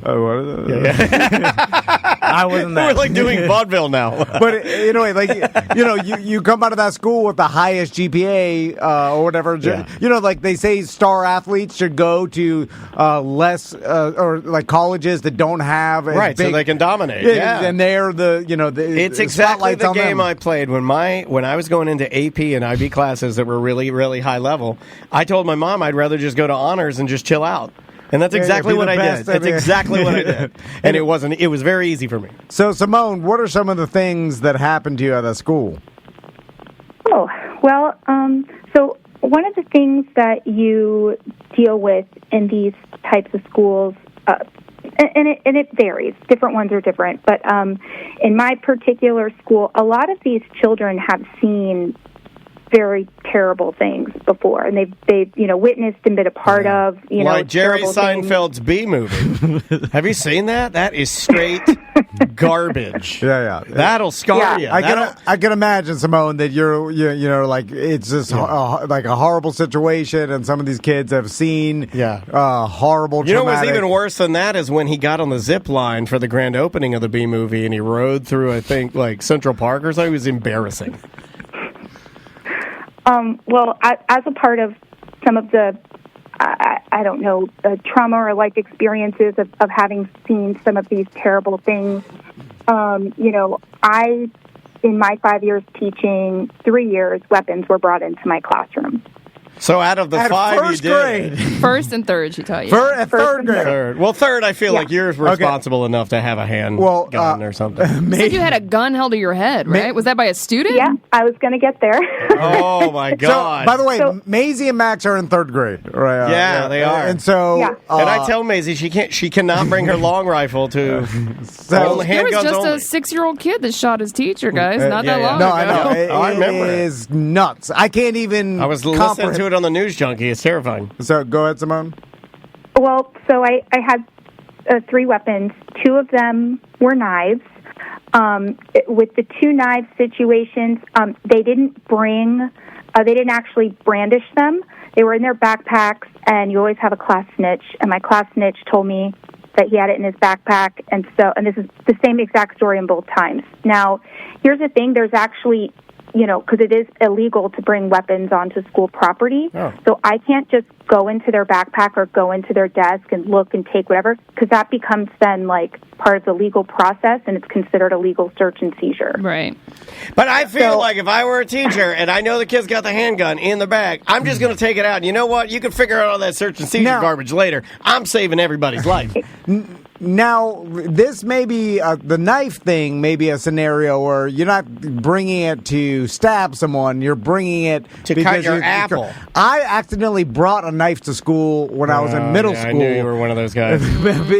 Anybody that pees in a bass drum in band class will bring a knife to school. But it was lower intelligence. But it was a straight accident that I stuck it in my backpack. For what reason? Like I forgot why. I wouldn't even want to bring it to school. Then why was it in your backpack? Yeah, you wanted to kill your teacher, didn't you? No, he wanted to show off to his friends. I knew you were one of those people secretly wanted to kill your teacher. I reached torture her. It was in my front. Like the front of a JanSport has a little pencil pouch. Don't you ever say pencil pouch again? Like the old school backpacks and pencil. And I it was in there. You, it was a knife pouch. And I went in there pouch to get a pencil, and I felt the knife, and I was like, "Oh my God, I'm a murderer!" No, I was like, I brought it. I called my mom. Oh, pussy! And then she came, and I told her, and then I palmed her the knife. Oh my God, you vans are terrible! You palmed your mom a knife at school. But I told her, I was like, I accidentally brought this. Anyway, and she's like, here's your cocaine for lunch. This was not an accident or trying to be. They were on the bus on the way to school talking about how they were going to kill somebody. Ooh, was it you? Were they going to kill you? This is third grade? No, it was. One of them was first and one of them was third. Who were they going to kill? First grade. Yeah, man. Classmates. Wow, man. How many classmates? So they just mentioned one. So one person, overheard it. They told me, and then again, I can't go get it. So I had to. I would go get it. I said, "Hey, I've got a special surprise for you this morning." And you pulled out a gun. Sure. We're going to go over, next door there was another teacher, and we did a lot of fun activities together, whatever. I said, we're going to go hang out at Miss So-and-so's class, for a special reading. And we walk in her door, and she's looking at me like, what the heck is going on? And I, make a big smile, and I'm like, Miss So-and-so, we're doing a special activity together with all of the students in your class. And she I gave her the eye, and she's like, okay, I got it. And, I dropped all of the students off at her class, went back to my class. I had to call the police. They had to come. They had to go get the student. He had to open up his backpack, and all this stuff went down. So it was kind of the same procedure. Both times with the knife. The gun was a little bit different. So the third time was a first grader. He was 6 years old, and he brought a gun to school. It was loaded, and he held it to my head because I gave him an F on a spelling test. Oh my God! Did he miss every question? Could you give him a D-? Yeah. Did you tell him hey, don't shoot me? You're the one that can't spell. Shoot yourself, man. And also, hey, listen, Frank Gore can spell, and he's going to be in the Hall of Fame. There's more than one path here. There's more than one path. It's not just spelling out there, man. So Simone, he pulled a gun out, and was this in front of the class? Yes. Good This was Lord. at the very front of the entire class. I was, near my desk, and all the students are at their desk doing their morning work in the morning. And he took out his gun and walked straight up to my desk and pointed it at my head. And, started crying and yelling and saying that he was going to kill me because I gave him an F on his spelling test. Did you change the grade? Yeah. It's the crying that scares me. If they're crying, I'm like, hold on a second, don't cry. Did you say, like, all right, I'll give you an A? All right. Yeah, you know what? Suddenly... What did you say? Well, here's what to show you, like, he was 6, and here's to show you, like, mentally, where he was. I told him, I'll just make up a name, I'm like, Brody, if you hand me the gun, I will give you not 1, but 2 things from the treasure box. And he was so excited. He immediately handed the gun and ran to the treasure box and started digging through it. And he started shooting at the treasure box. Pump that treasure box full of lead. What an idiot. Oh, my God, this guy's stupid. You traded a gun for 2 pencil erasers? You're not going anywhere. What kind of gun was it? Was it a revolver or like a... I wanted to be like a big gold desert, I don't really know Desert Eagle. About guns. Well, I mean... It's just a handgun. Well, a revolver or did it have a clip? This may be a bold statement. They had a clip. This may be a bold statement, but if a 6-year-old is in front of my desk crying and holding a gun on me, even in my current weakened and feeble state, I feel like I can jujitsu karate kick the gun out of his hand. Because he's slow and he's an idiot. But he pulls the trigger. No, but I think I can can go, even with this hand, I think I can go, hey, you know the trick? Yeah! I can do one of those, because I do it with Maisie all the time. Yeah, you're kind of right. I snatch things from Maisie all the time. She'll have her iPad, and she's like, I've got it. I'm like, you don't even know. I'm in a different dimension than you, man. So what happens after that, Simone, where, like, obviously you feel for the kid because... it's so heartbreaking. That's why I'm defense mechanism joke crazy. You like, in one aspect, you're like, this is insane, and you're a dangerous kid. His life is on the forever ruined path, right? But for you to get to this point where you take your parents' gun or your big brother's or wherever they got your gun from and then put it in your backpack and then come up with a plan to point it at the teacher to change the grade, like, that's so far beyond what I even think is capable for a 6-year-old to do that I can't even comprehend that happened. I know. And if you telling me this, like, if I saw a story, I would be like, this is insane. Welcome to A Corporate Time with Tom and Dan. I'm Tom. I am Dan. Samantha, our producer, is here. Hello, Sam. Hello. At the Orlando Science Center, it's Engineering Weekend, August 19th and 20th. And there's nothing more exciting than Engineering Weekend. Oh, yeah. Get your protractors out, bitch. Learn some things and hang out in the AC. That's true. Really, for all of our, like, if you go to TomandDan.com and look at any of our fine clients and sponsors, the one thing that I can guarantee for almost all of them, except for the outdoor spaces, that they have crispy AC. So go and enjoy their AC. Also, Science Night Live on August 26th. That's the adult night. You hang out at night with some drinks. Yes. Adults only, and enjoy the Science Center. I speak from experience. People get lit at this event. Hey, science is lit. So, on the couch with us, we got Jordan. We love these guys. Jordan Foley and Tyler. How you guys doing? Good. Very good to see you guys. Good to see you guys again. Jordan, and how many of the wheelhouses? With the wheel? One of a house. One spoke. One houseman. One the spoke of the wheelhouse. Tyler is the wheelhouse. We brought them in today to give their review of Jason Aldean's "Try This in a Small Town." Oh man. You have the floor. No, we're not gonna. No, we're not going there. I was half ready for you to be like, so what are you listening to right now? Oh, that Jason Aldean song? Yeah, well, no. I mean, like, I've heard it. So, man. I have no idea what's going on. Just in general. In general, or in music? I have a point. Yeah. But is this the new bit where Jordan and Tyler give you what's happening in the world? No. That's what you and Sam are for. You tell me things of what's going on because I wouldn't know. Okay. Like, you tell me the gossip. You tell me what's going on. Well, you half listen, though. I tell him things all the time. That's very true. People are like, oh, really? Oh. Tell me what's going on in the world. I don't watch the news. I get the trail off. Like, hey, did you hear? You know things are happening. I don't know any Jordan of this Foley stuff. and the Wheelhouse have a brand new. Oh, whoa. Well, speaking but you know what's going on with the people around us? I don't know nothing. Anyway. Well, you don't Is my ask. mom okay? I don't know what's happening. Why don't you ask? You tell me. That is true. He's not a small talker guy. Right, Like I'm that's right. virtually certain I made you uncomfortable walking to Publix a minute ago when we walked past that couple who had the King Charles Spaniel, and I said, that is a strikingly beautiful dog. And they said, they didn't care. How'd they react? How was that? That was great. It was weird. They're like, why are you talking to me? Yeah, they were. They were so kinda too like, hot. F you. So anyway, the other day I'm sitting here, and then Daniel's like, "Oh, you know what?" I think Sam was telling me too. They're like, Jordan Foley's PR team is putting out the like clips from their last interview, making you look like an accidental DM. And I'm like, "What? That's not what I said. They're clowning you."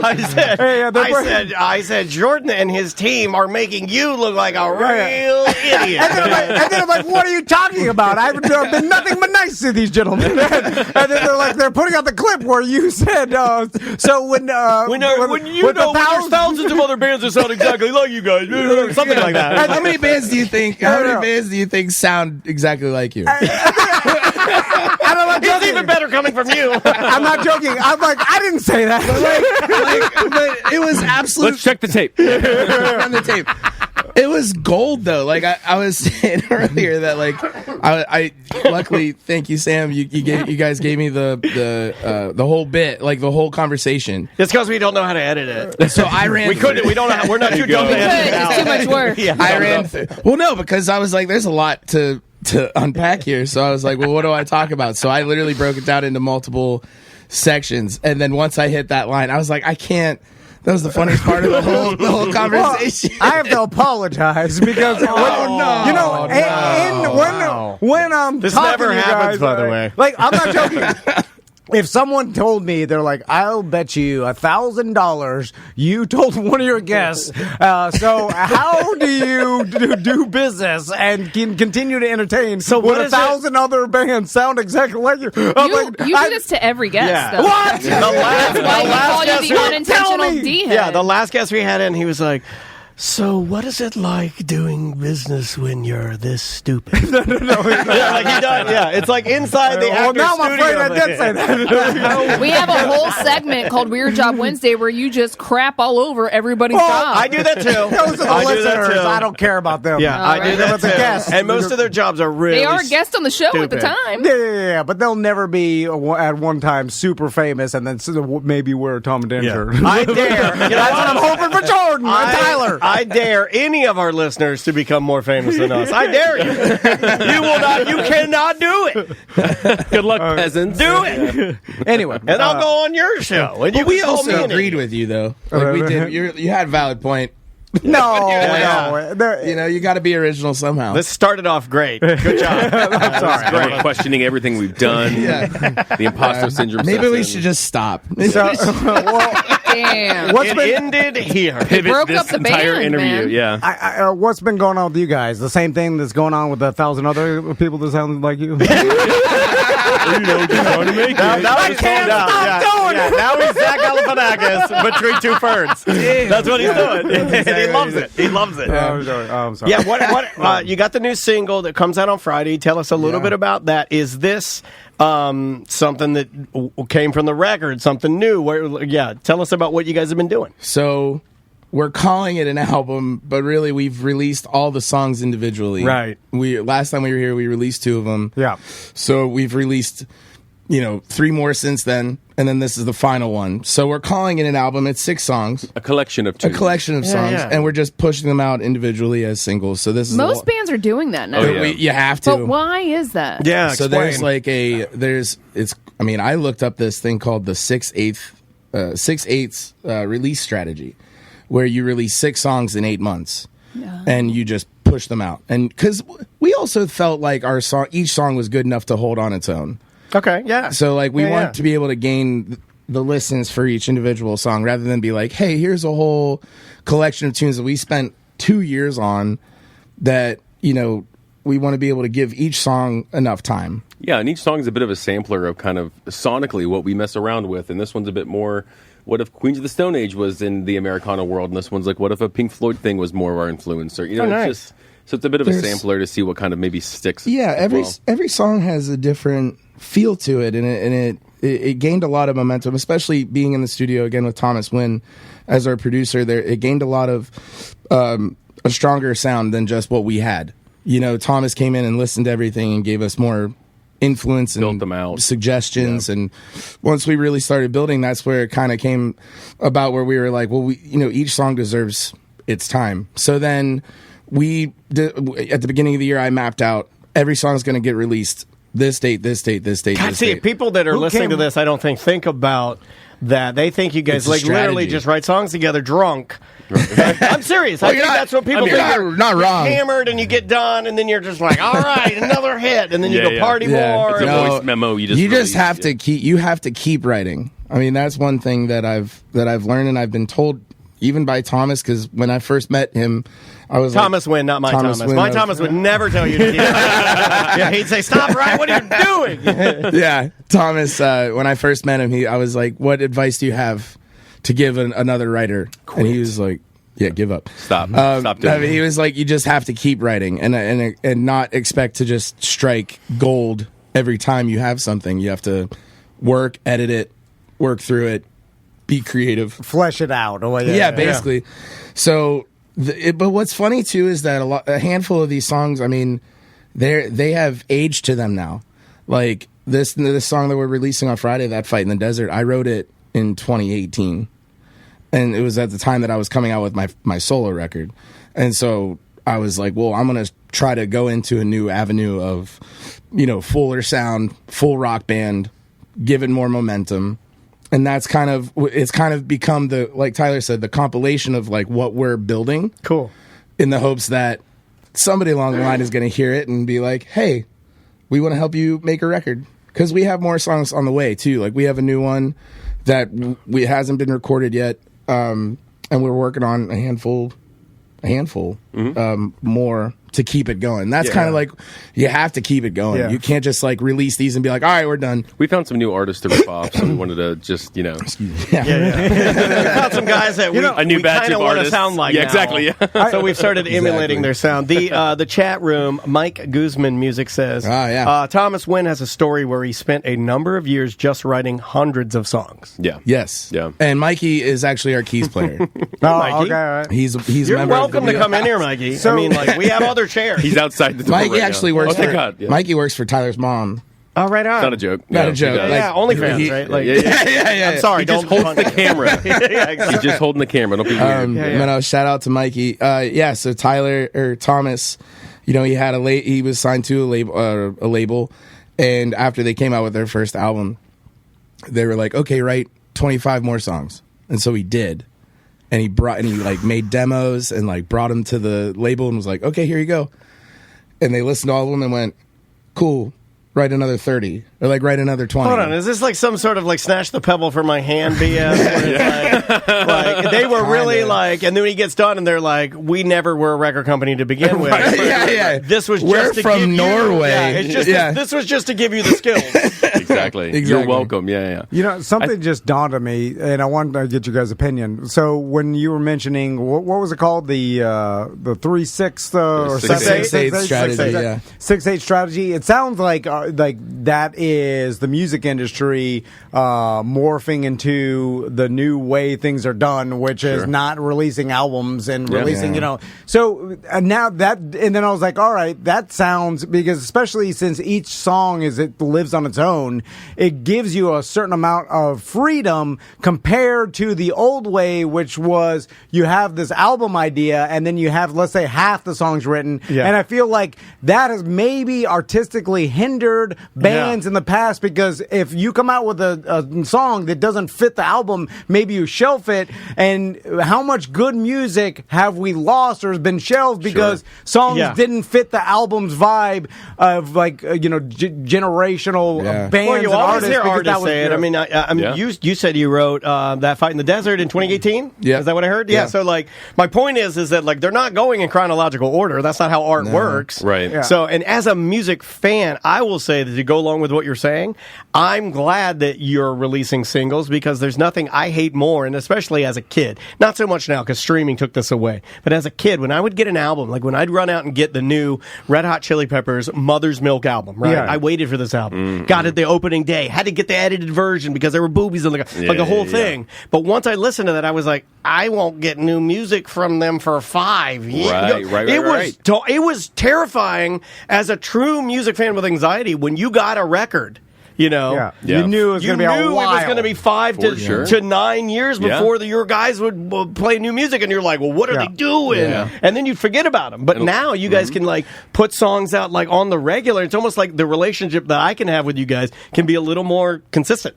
Instead of being that like weird, here's everything, pick and choose. Yeah, it's like how do you make this lollipop? I don't know. Maybe I'm looking on the bright side, but well, I think there's a couple parts to it too because at least in today's day and age of the social media, world that we live in my opinion, you're constantly fighting against well, first off, everybody else who owns a microphone, and if everyone can write and record music. It doesn't mean it's all great, but everyone can do it now. But you're fighting attention span. So I was a part of a lot of projects where you spend a lot of money and time and years into an album, and kind of in the traditional sense, you put it all out, and it's kind of like just tossing it into this running river of information, and you just toss it and hope somebody sees it as it runs away. It takes one person to scroll past 2 years of work, a second just to scroll past it, and then they're never going to catch anything that's on that record. Totally. They've missed it. It's gone. Also, working with Pirates Press Records, one of our distributors that we work with to play music on our Friday Free Show. We're going to play their new single on Friday. That's so great. If you guys check out the Friday Free Show, you'll get to hear that. But here's the thing. Like, I will choose the songs from just a record that a band will send me. I've had 5 different times I've had bands reach out to me and be like, why'd you pick that song? Oh, yeah. And I'm like, I liked it. I liked it. You hear me. You and Sam hear me in here. I'll hit the space bar. I give it a full minute. That one. Yeah. That one. You know within the first 30 seconds to a minute of a song. If what to work on our show. What to work on your show. Sure. That's important. And then I give them that feedback, and they're like, oh, wow. Because it's weird. They're not used to that. I'm old. I'm an album guy. Yeah. So when I go through and check to see which one I want to play, they like the feedback. Like, that came out 5 years ago. That's not our single. That's or whatever. Totally. That's what I was going to say. I see here Cup of J mentioned that they like full compilation albums. I do too. Yeah, I do too. Huge Floyd guy. Jason Isbell and the 400 Unit came out with what's arguably the best album of the year, in my opinion. But that's because I listened to the whole thing from start to finish. Yeah. I'm still a big fan of that. I am too. But I also go and pick and choose my favorites, and I put them into a playlist that I manage monthly. Cool. That I'm like, I want to listen to those again. Yeah. But luckily with like an Isbell album, for me, it's like start to finish, it's great. And that's not always the case. Yeah, and it's where you're at on this ladder, because right now we have to milk every drop out of what we have content wise, music wise, song wise. When you're Jason Isbell or whomever, you can drop a record and people can start to finish just because they've been waiting for it for the last couple of years. Yeah. It's, record number 8 or they're just ready to go. And that's where we would like to get to. I think that's really special to be able to take 10 songs and be like, we're confident that all these songs are compiled together, they fit, they make sense from start to finish. I mean, there a lot of time and effort goes into those things, which is wild. Like, we sat there thinking, how are we going to release, like, what songs are we going to release when? And the band and I sat there and mapped that out. Like, took us a bit. Order. What do we want to come out with first? What's the first song we're going to come out with? Because it's going to make a statement. Luckily, we're about to hit 12,000 listens on that song. So that's exciting. But like, we had to make sure that it's a song that's going to punch a little bit. And those that were aware of us were like, oh, this is different. This is different than like what I've come out with. Sure. Like, my solo record was more like violin and like nice, easy folk singer-songwriter-y stuff. Yeah. So with this band, we're like, we want to hit you. Yeah, I like that. How much? Like, what's the average cost to even record a song that you are comfortable with releasing? That is such a good question. It is a good question. Like right now, 2023. And I like that he asked you guys because it's different for everybody. Because obviously bands are smaller. But I like that you guys. To me, I look at you guys as like a traditional band where you got players and there's a group of humans. It's not just like a couple of guys. Sure. No offense to that, but like that's a lot easier to record. Yeah, you got a laptop and you can make great music with an iPad. Whatever. Yeah. Now is the time to be alive if you're a musician. For sure. We have a buddy who plays every John David Williams plays every instrument on his songs. Yeah, that's cool. And sings, and that's awesome. But like with the band, I wanted to be able to hone in on because there's such specialty. There's such special, instrumentation. I mean, everybody in the band is really good, and they're really good together. Yeah, that's the weird part. I love bands because you're watching something that shouldn't work. Look online, see everybody arguing. Well, band, you're seeing everybody kind of like communicate the same message at the same time. It's cool. This is me as a band. I'm wiggling my ass like that's what. That's the wiggle stick. I love it. It shouldn't be happening. Well, it's weird. Going back to there's a stream, a literal river of content that is just flowing at 1 million gallons per second of content. There's a lot of content, and not me. Prostate. Ooh. Big prostate. Because like in the podcast world, if you're like, all right, what does it take to record a podcast with the same audio quality as, let's say, Rogan, like the biggest podcast, whatever, and then I would say $200 or go to the library free. And then our downtown libraries. And then it's like, well, free. Well, now everybody can do it, and there's got a lot of stuff. So we're using the same thing, right? Well, to go back to what you were asking before too, is it's expensive. You have to pay to play. You have to pay to be able to like get your music out there, and that's what makes it even more difficult in trying to make it a professional livelihood. Is you have to invest in it. We did a GoFundMe because we were like, at the end of the day, we're not going to be able to. Well, it'll take us forever to be able to spend the few $100s a day that it costs to be in the studio. Yeah, and then you also have to work with the engineer to be like, and our producer Thomas of scheduling. So like, it took us so long because we were only able to be in the studio like once or twice a week.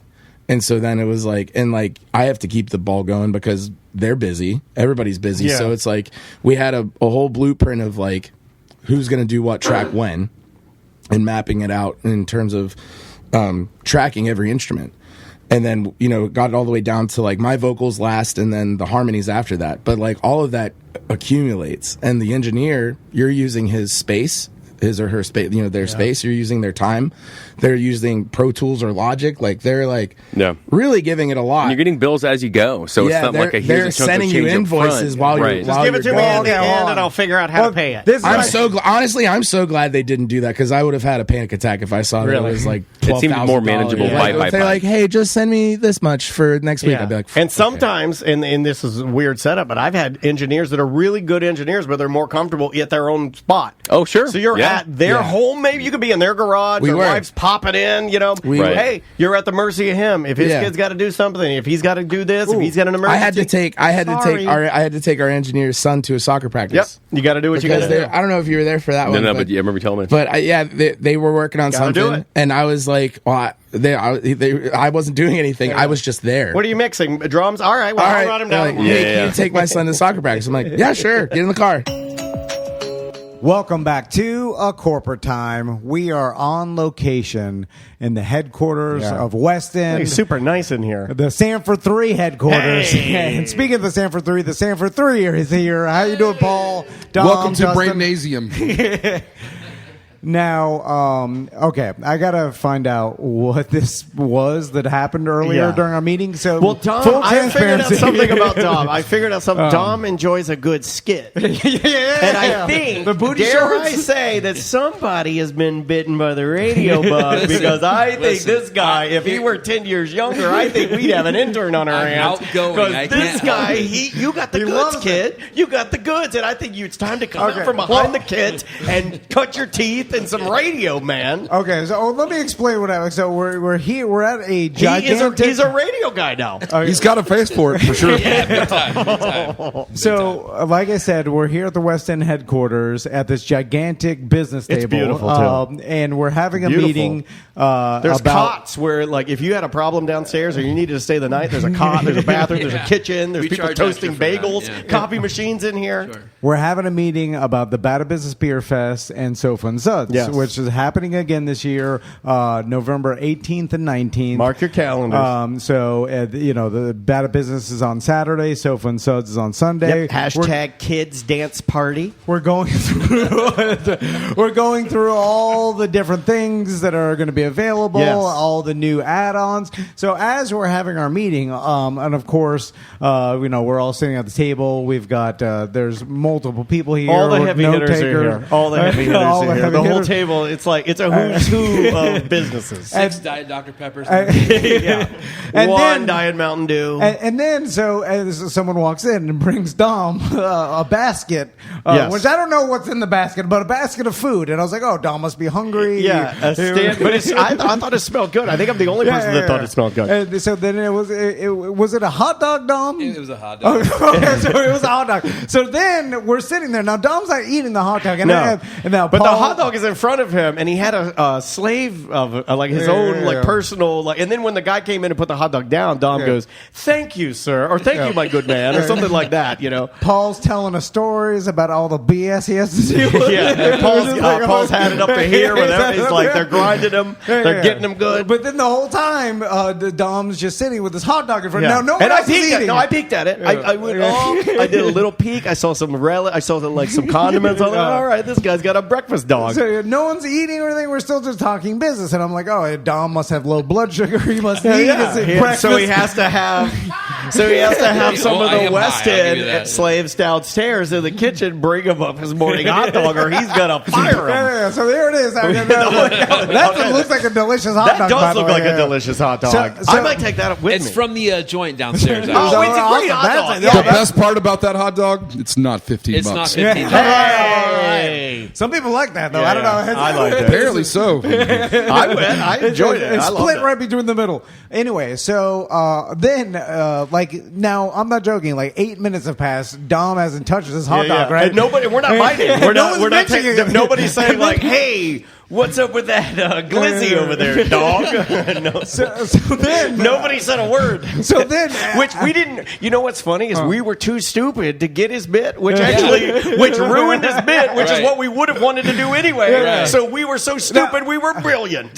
So then, Nobody laughed because it's normal to have phallic meat delivered to our conference It table. didn't seem off-brand. I mean, you got a guy that's making copies and toast and bagels, and then to have a hot dog delivered, I was like, man, we got to step it up. That's it's pretty like pimp. he ordered a steaming haggis pie, or something, like something weird, like a seafood boat, or like something odd. It was just like I was like, I figured Dom would like a morning hot dog. I actually was impressed because I was Just a like, breakfast donger. Yeah, I was like, Dom has convinced a Sanford Streetman to bring him food, and that's what I want to do. And so then, there's a lull in the meeting, and Dom's like, I can't take it anymore. This hot dog Yeah, that's stinks. true. And he got up. I thought we were doing radio. Yeah, So, because he was mad. And it made me feel bad. It made me feel bad. So then, Because Dom, you know what? If I'd have known, I would have been yes and crazy because this is my world, man. And I apologize to you. I apologize to you. Sometimes the jokes just. Yeah, I didn't get. I was sitting here thinking to myself, this is either going to land or it's going to crash. But I admire the fact that you went for it because that was a ballsy Again, move. I tell Paul this all the time. I'm very passionate. Yeah. You're an artist, true I'm artist. dedicated to my craft. Yeah, true and, artist. I set up He a hot is. dog to show up. You're trying out new during bits. our day because I was upset with Daniel that he is on the opposing side. Of What the am I supposed to be debate. anti-$15 hot dog? I know the chef. It's a handmade hot dog. I like the hot dog. I'm sure it's terrific. It's great. Yeah, it's a great hot dog. I'm not. $15. I'm in that area. All hot dogs are in my world. Like I like the $15 ones. I like the cheap ones. I like Vienna sausages. Dude, come on. Sample it while it's still hot. I can't do it. Not on air. $16 It's a hot dog. You want to do it? You're gonna do No, it. Tom's nobody in. You got to start on each other, each end, and Yeah, Lady do in it the Tramp that Lady in the thing. Tramp style. Yeah. You know why he's eating that? Because he's been starving himself. He's been starving himself because he wants to start an OnlyFans. Did you know this? I didn't, but that makes sense. He's It's an been starving evolution. himself because he's getting abs now. Because Yeah. he's like leaned out because of the Adderall, and now he wants to start an That's good. OnlyFans. You So can you get might those- be seeing real hot dogs soon. You can get those spray painted on, man. Is it good? I mean, I'm When's the last time you had a hot dog? the Fat Tom's back. Oh my God, the black guy that used to be on the Phillips File. This is what addiction looks like, folks. When's the last time you had a hot dog? Every morning I have the same dust and milk. It's a green smoothie. He has a green smoothie. And then I gag the salad down. It's gross. I hate it. I'm sitting there mad gagging it. It's good, isn't it? I mean, I would like a morning hot dog to start the day. But I mean, I'm gonna blow up quick. It'll get you. My feet are It'll get you. There's 1,000 grams of sodium in 3 bites. Yeah. That is a damn good hot dog. Let's not even get started on the nitrates, man. That is from the joint at the West End Love it. downstairs. Well, that's a gourmet hot dog. Yeah, Ken made that for us specially. He made us a gourmet hot dog. Man, today. the joint inside West End, if you haven't been there, everything on the menu is fantastic. See, and I'm a team player. I bring up a joke that has to do with our business. I love selling it. a dog. That's radio. Tying the room together. He's doing it naturally, right? I'm so ahead of my time. Jeez. Or behind your time if you're on the radio. Not to burst your bubble. I just got good at radio right now. If you're still in a meeting and the joke's still not quite that funny, but it's fine. Okay, is there anything going on here that we need to tell people that's happening, or things in the near future that are happening that we need to prepare people for visiting Sanford? Well, I know you guys always have stuff going on. Aliens, man. Did you guys read all of that? Did you guys read any of that stuff? All of my friends are saying, the government said there are aliens. No, they didn't. They just said there's stuff they don't know what it is. They didn't say, confirmed it's a guy said they were aliens. And we knew about it. Here's the deal. The government. What's so great about that is they do that, and then everybody's like, "We know this. Your giant distraction is not going to work today." That one doesn't. They're not taking it seriously. Everyone already knows that, right? They're not taking it seriously. I don't know that. I don't think there are. A lot of my friends are saying that. Yeah, they're like, "Hey, they released it because they're trying to distract us." Yeah, but someone said, "I want an alien technology to like, here is a ray gun." And the newest one, did you see the newest one? Some guy, that same old man. Okay, that same dumb old man that got interviewed, who's like, he's like, we don't know what they are. And then everybody just headlined it and said, there's aliens, which is not what happened. That same old man says, prepare yourself because the aliens are coming 2025. Seriously, he said that. That's what they all say. Is this man's name Randy Quaid? He says they're coming. It's 2025. They're going to come here. We better prepare. And he said that the leaks that they put out, the only reason we did that is because the world, led by the United States, has to figure out a way because it's going to be pandemonium. So they're starting us to get used to the idea of extraterrestrials now. That way in 2025, we'll be used to it. Sort of like when... Well, the world's ran by the Quintavirate. It's clear. The Quintavirate? It's clear from So I Married an Axe Murderer, if you've ever watched that movie. Oh, yeah. That's an old reference. I like that. I love that movie. You should do radio, too, because that's all you do on radio is old references. That's all I do. Also, maybe. I think it's the Pentaveret. Nah, maybe that's... Randy Quaid, I know you used to fly some crop duster, but can you fly a military jet? Like, there's the Wait a minute. I have to admit something. Randy Quaid was discharged from the military. That's why he was flying crop duster planes. Okay. True. Because they said he was crazy for talking about aliens all the time, and then all of a sudden they Who was need him. right? Who was right? Jerk now. Yeah, but Who? Raise your hand if anyone at this say. Raise your hand if you've watched the Randy Quaid porno. Come on. I have. I have. You sure Where that's his not wife- Dennis Quaid? His wife wears a mask. Did he Like, say, like, Esther's full? It's real bad. No, it's real. Go Google it. Go Google. Remember when he went crazy for a hot minute and he was streaming online? I'm not sure I want that on my He phone. and his Now wife I were find like streaming Jared from online. And Subway. he was, and I'll say it, he was pumping her from behind, and Come she had on. a mask on. She had like a gorilla What kind of mask? mask? Gorilla mask? Like a gorilla mask or something like that. Yeah, look it up. Look it up. Good God. I'm Why telling would you. you say that? It's the same Oh, guy. it's like Randy Quaid Yeah. porn. What? Randy Quaid, and he had white hair, which is Take what that, makes you it aliens! so. That's what makes it off-putting. Is it's Randy Quaid with Santa Claus hair, so it messes with you a little Paul, bit. what was that documentary you were excited about with the wrestlers? It's a movie about the Von Erichs. It's called The Iron Claw. Now, Zac Efron's in it. Who and, looks exactly the dude like Lip one of the from Von Erichs. Shameless. That's in that new show, The Bear. So who? That so guy. who are the? Okay, so the these Von people? Erichs. So back when wrestling was regional. It wasn't Territories. Yes, I grew up in Dallas area. These were like they were like the You big got stars. the same guy as I got. The but Von your Erichs Texas were like guys the big would come stars through, yeah. in WCW. They were like the wrestlers. Kerry Von Erich went on to be the Texas Tornado in WWF, but All right. they were just like the big hotshots. When when I was 8 years old, I thought these dudes were like the coolest dudes on the planet. But they were all there was a bunch of brothers and their dad. They were all into wrestling, but they all died like tragically. Like all of them died tragically. It's super sad. It's Like, crazy story. And they're beautiful guys too. They look like like one was a suicide. One got killed overseas at a wrestling match. One cloud of sadness. Yeah, following there was family. the dad died tragically. Yeah. The little brother got electrocuted when he was like a kid. It's just a bunch of crazy random. Wow, like a Final Destination type of deal. Like one at a time, they die. There's only one that's alive. Kevin Von Erich is still alive, and the entire family is dead except for him. And they were the best of the best. Like you would make an argument that like when you were a kid, that was like in wrestling, he was like that. Jordan. They were the Hulk Hogan of my world. Yeah, 100%. Yeah.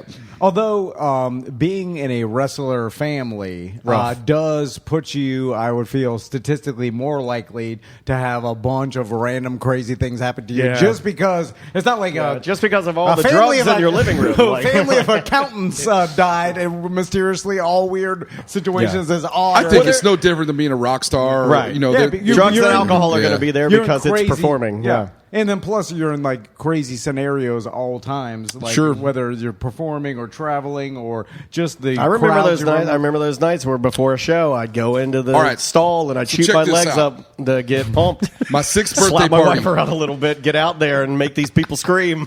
My 6th birthday party, we went to Chuck E. Cheese for my 6th birthday party. And I got to invite. I was white trash. We didn't have any money, so I got to invite like my few closest friends. Are you going to tell us something super serious? Yeah, I feel like you're setting the scene about seeing somebody die. I was about to run down the So we show up at this I never got to go to Chuck E. Cheese. We show up at this Chuck E. Cheese. Yeah. And Kerry Von Erich was there doing a signing, like randomly. And all these kids thought that my parents had got Kerry Von Erich for my birthday party. Oh my God. So like next week at school, and I didn't get in the way of that story. Okay. So hey, but you didn't, that's okay. I support just that. Yeah. He was at my birthday party. Yeah, you know how I do. It was awesome. What a weird gig for him to do. Like, go to a Chuck E. Cheese and sign autographs? Well, I don't wrestlers, know. Imagine that. Dude, wrestlers would follow the money. I remember that wrestlers would come to car dealers in like Daytona Beach. This was before they were like probably made much money though. This was when it was regional. This was before the Hulk Hogan WWF stuff. So I'm just thinking like the Chuck E. Cheese, like the car dealership. I get it. Like the car dealer, like I'm not sure what the random reason why he was there. I was 6, so And then it also is corporate, right? Are those things that you individually owned? Are they franchised? A lot of them were franchised. I think I so. believe. Okay. Yeah.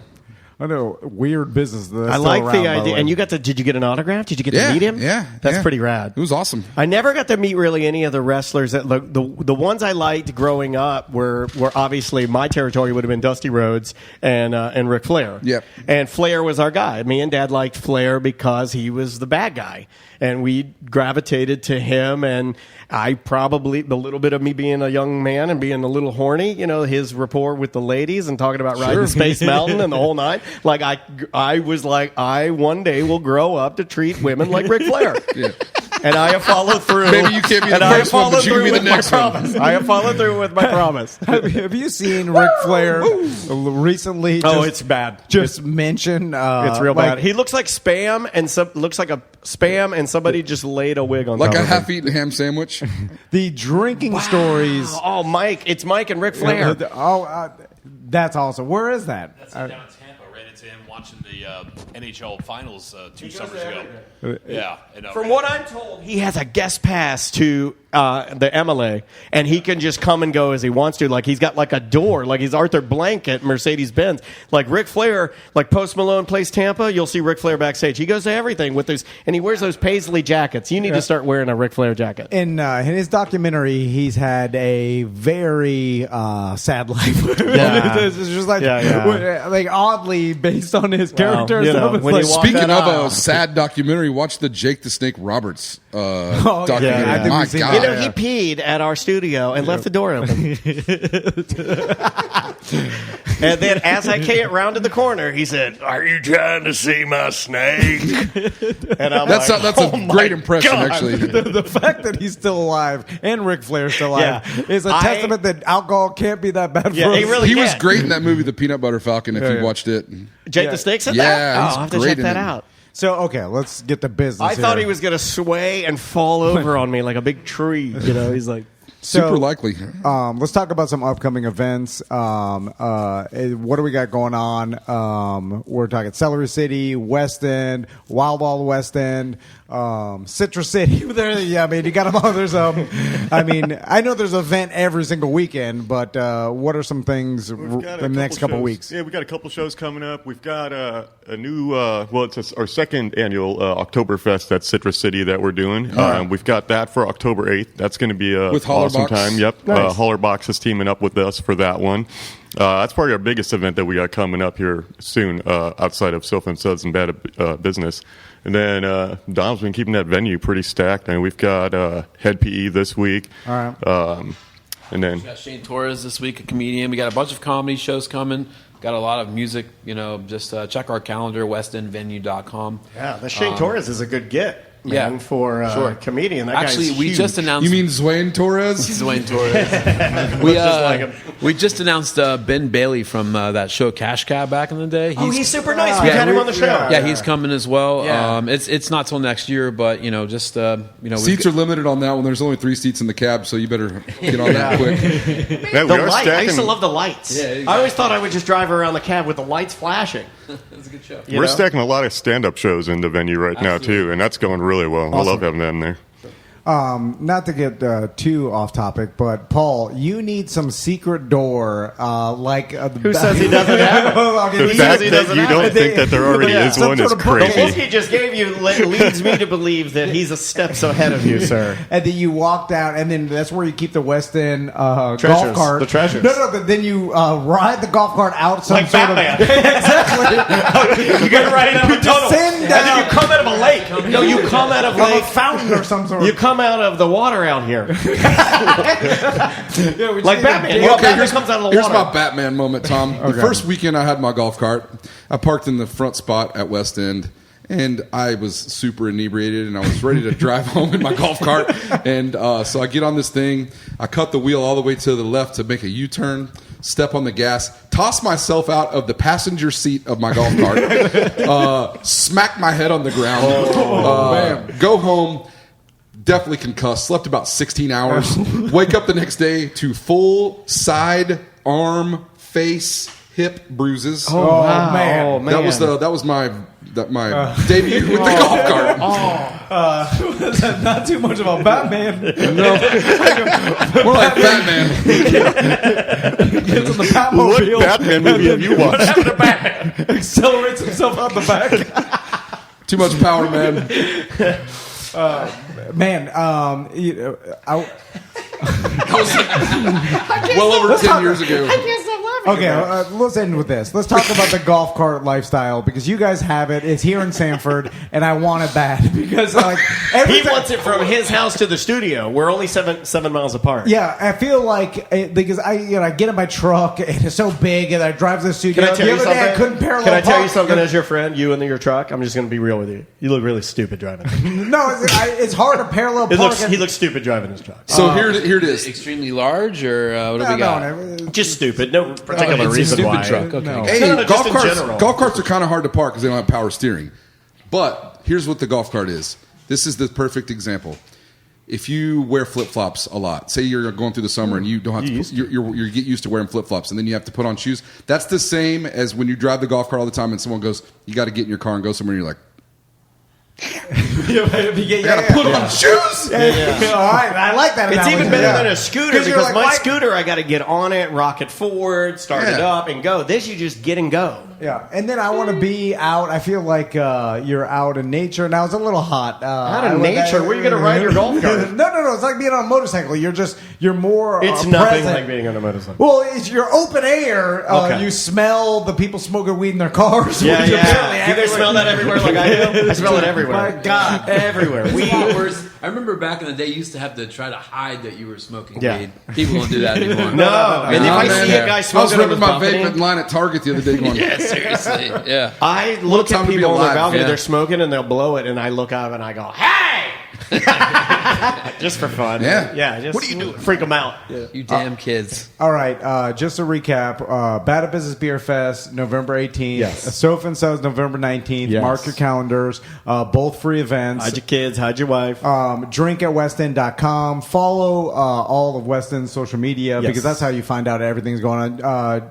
The Chicken Poop Bingo, Wild Wild West End is still every thriving. Sunday 2 to 6. I Best bring my event we've boys ever there. done. Is it Dude, new? it's It's new amazing. I bring my chickens, kids. right? They Oh, love it. Yeah. It's new and improved chickens, right? Oh yeah. Yeah, the chickens live at my house. I'm becoming a chicken man. If you follow any of my social media, I'm Do actually. they have names?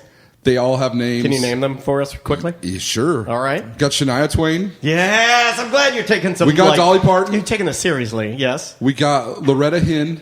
that's a good one, man.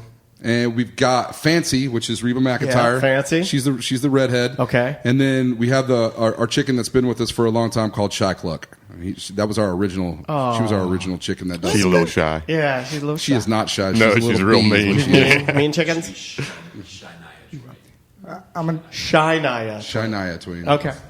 Plus, we can send you out of here with some chicken wings and some breasts. From the bingo chickens.